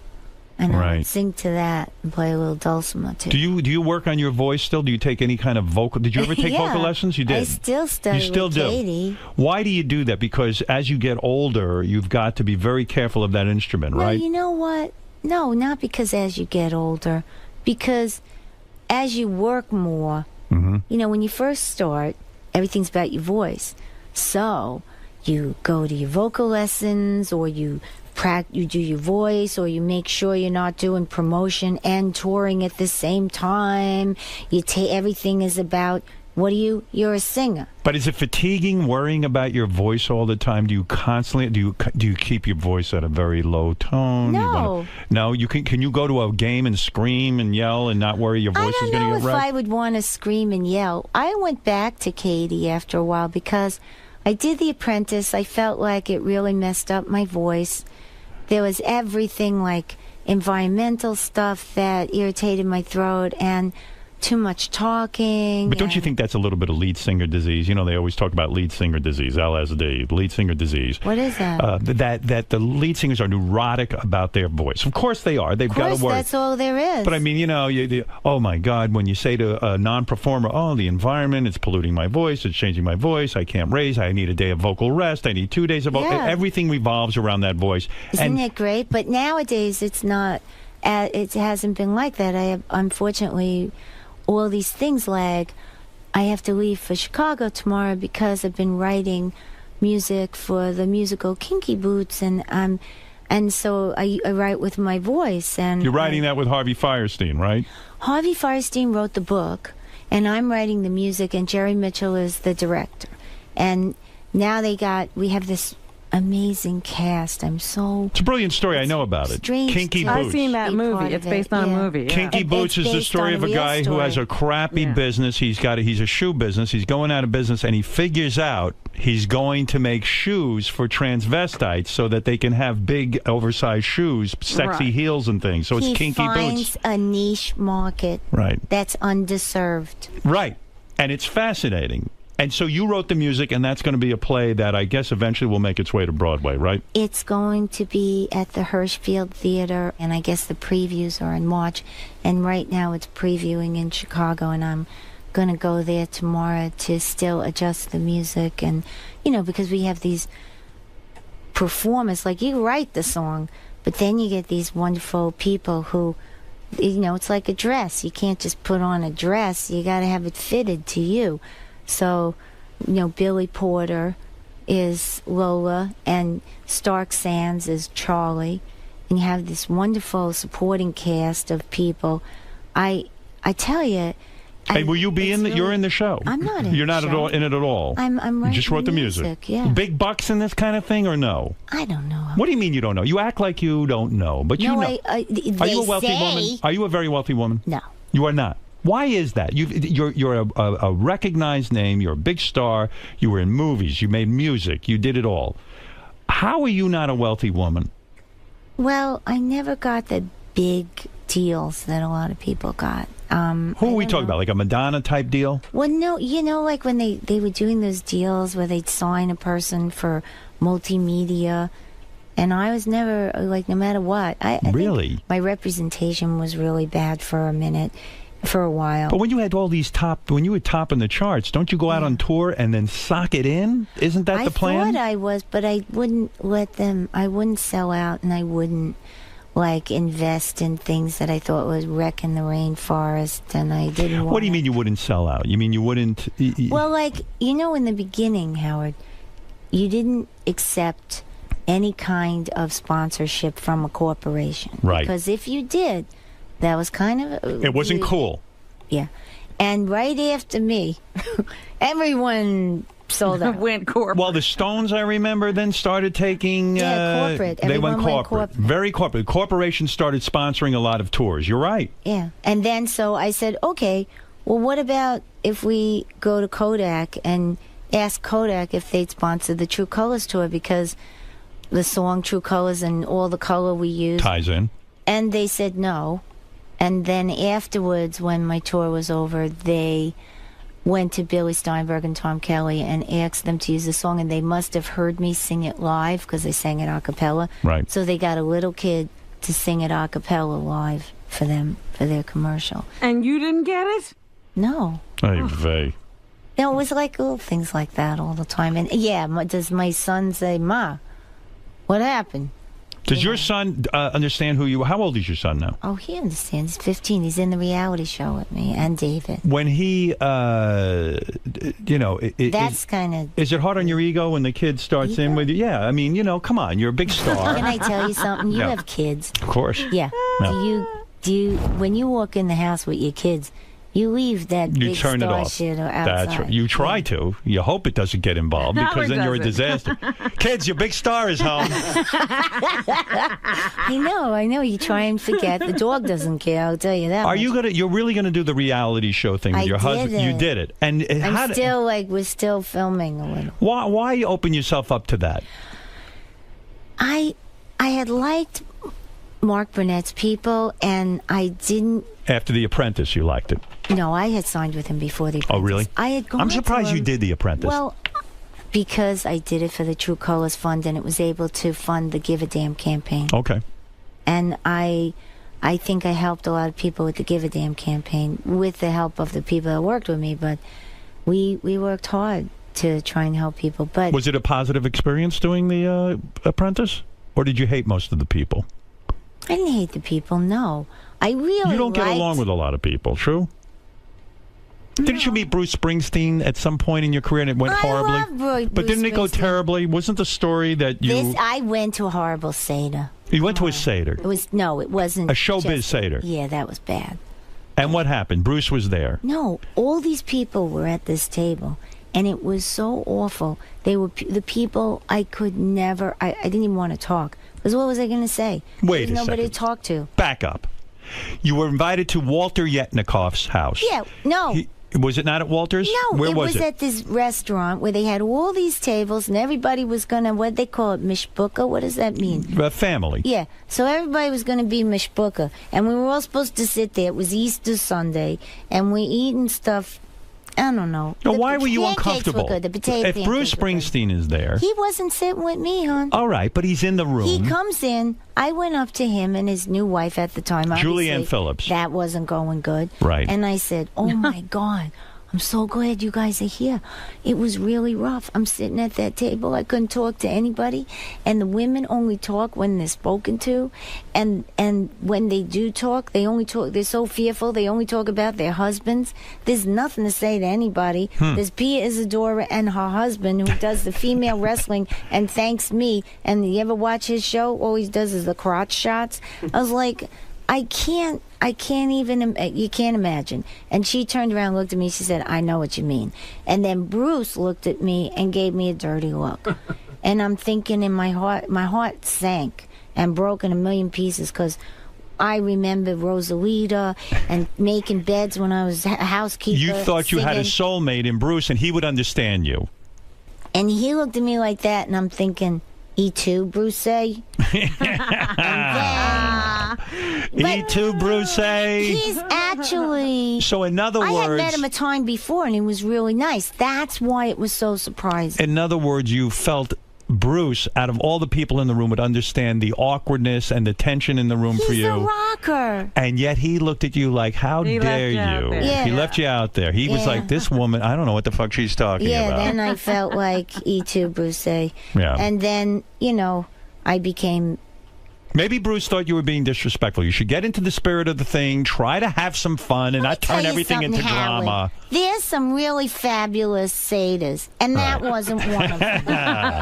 Was Bruce wearing a yarmulke? No. He was not. He's in a leather jacket. He How was dare dressed he? as a rocker.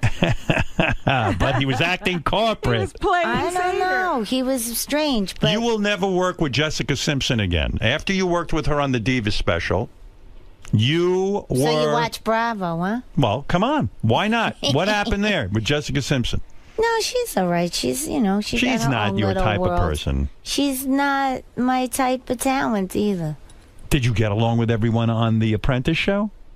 I tried. You didn't, did you? I love Sharon. When are you going to learn to play with others? You love did. Sharon Osbourne. I love her. Well, she's terrific. And they didn't even afford her. They'd be talking about our business like we weren't there and we didn't know about our business. We knew more about our business than those guys dreamt about. Because a lot of times men who run the business don't like to hear. These were women. Other women? I wanted to be friends with this one of them because her hair was so awesome. Yeah. And the more I tried, the You more don't it connect well wasn't- with some people. And listen, that's I that's tried. life. No. I don't connect so well with Howard, people your either. High school never stops. When you think outside the box, it ain't just your clothes.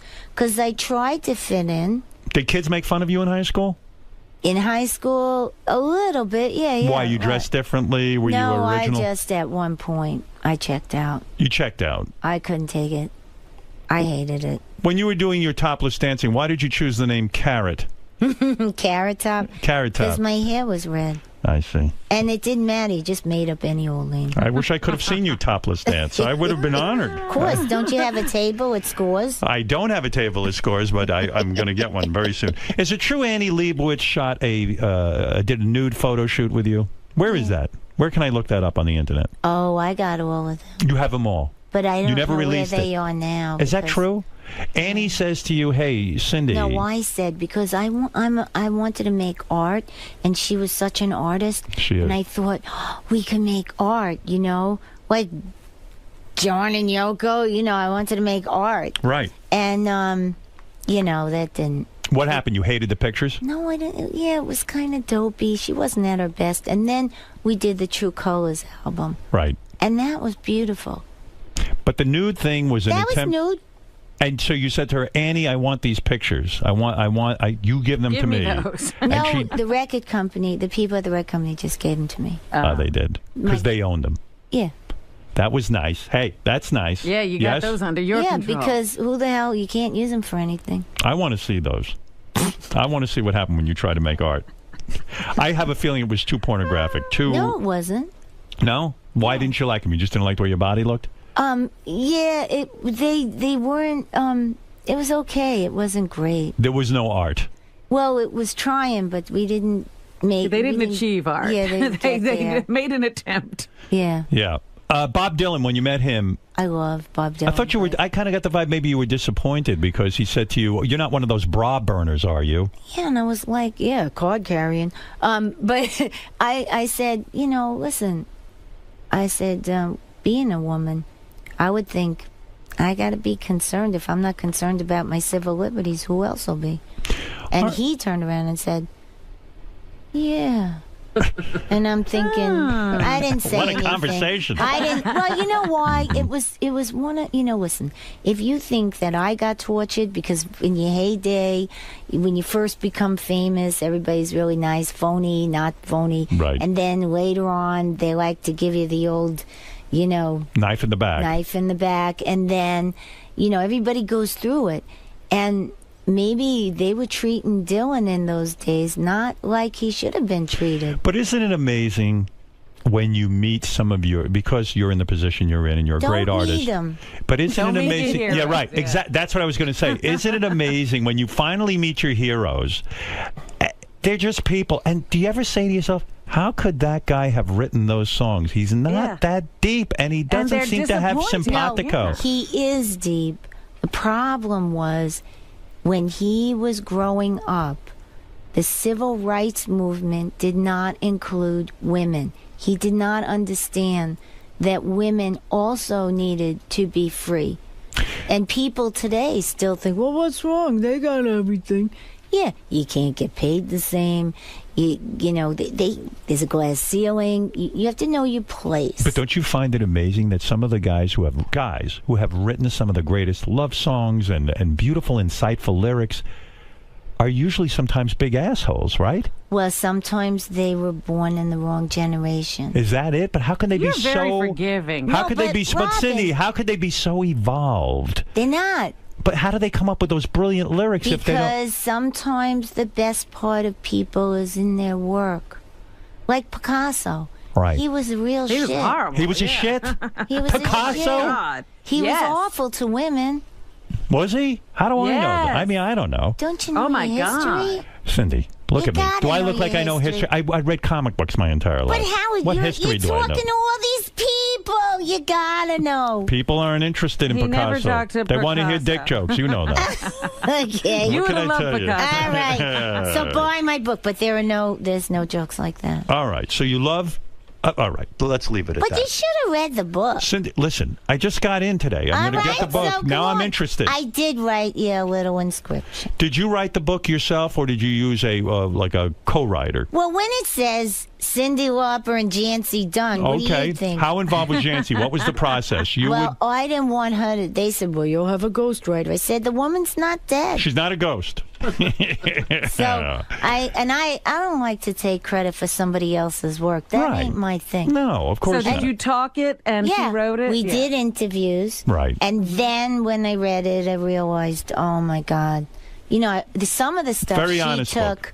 some of the stuff she took from stuff I had been writing, and a lot of it was interviews. And then I realized, the one thing you didn't tell her, which you said you were never going to say, you may as well explain why you're the way you are. So I wrote about my childhood a little bit, just to give. You wrote about it a lot. I did? Yeah. Yeah, the first 2 chapters. Well, That's right. yeah, I wrote that so that people would understand when they said about girls just want to have fun. Was there a moment when they were vetting the book that they took something out that you wanted in that they took out? Well, I think my editor was really sensitive. Amy, she was really sensitive about a lot of things. You mean, in other words, she felt that you had gone too far? No. What? Then what did she feel? No, she was editing stuff, but I said, listen, if you're going to edit stuff, you have to have all this other stuff so that it's not just a tell-all book. You don't want to make a tell-all book. No. You want to wanna have make some something- insight. Yeah.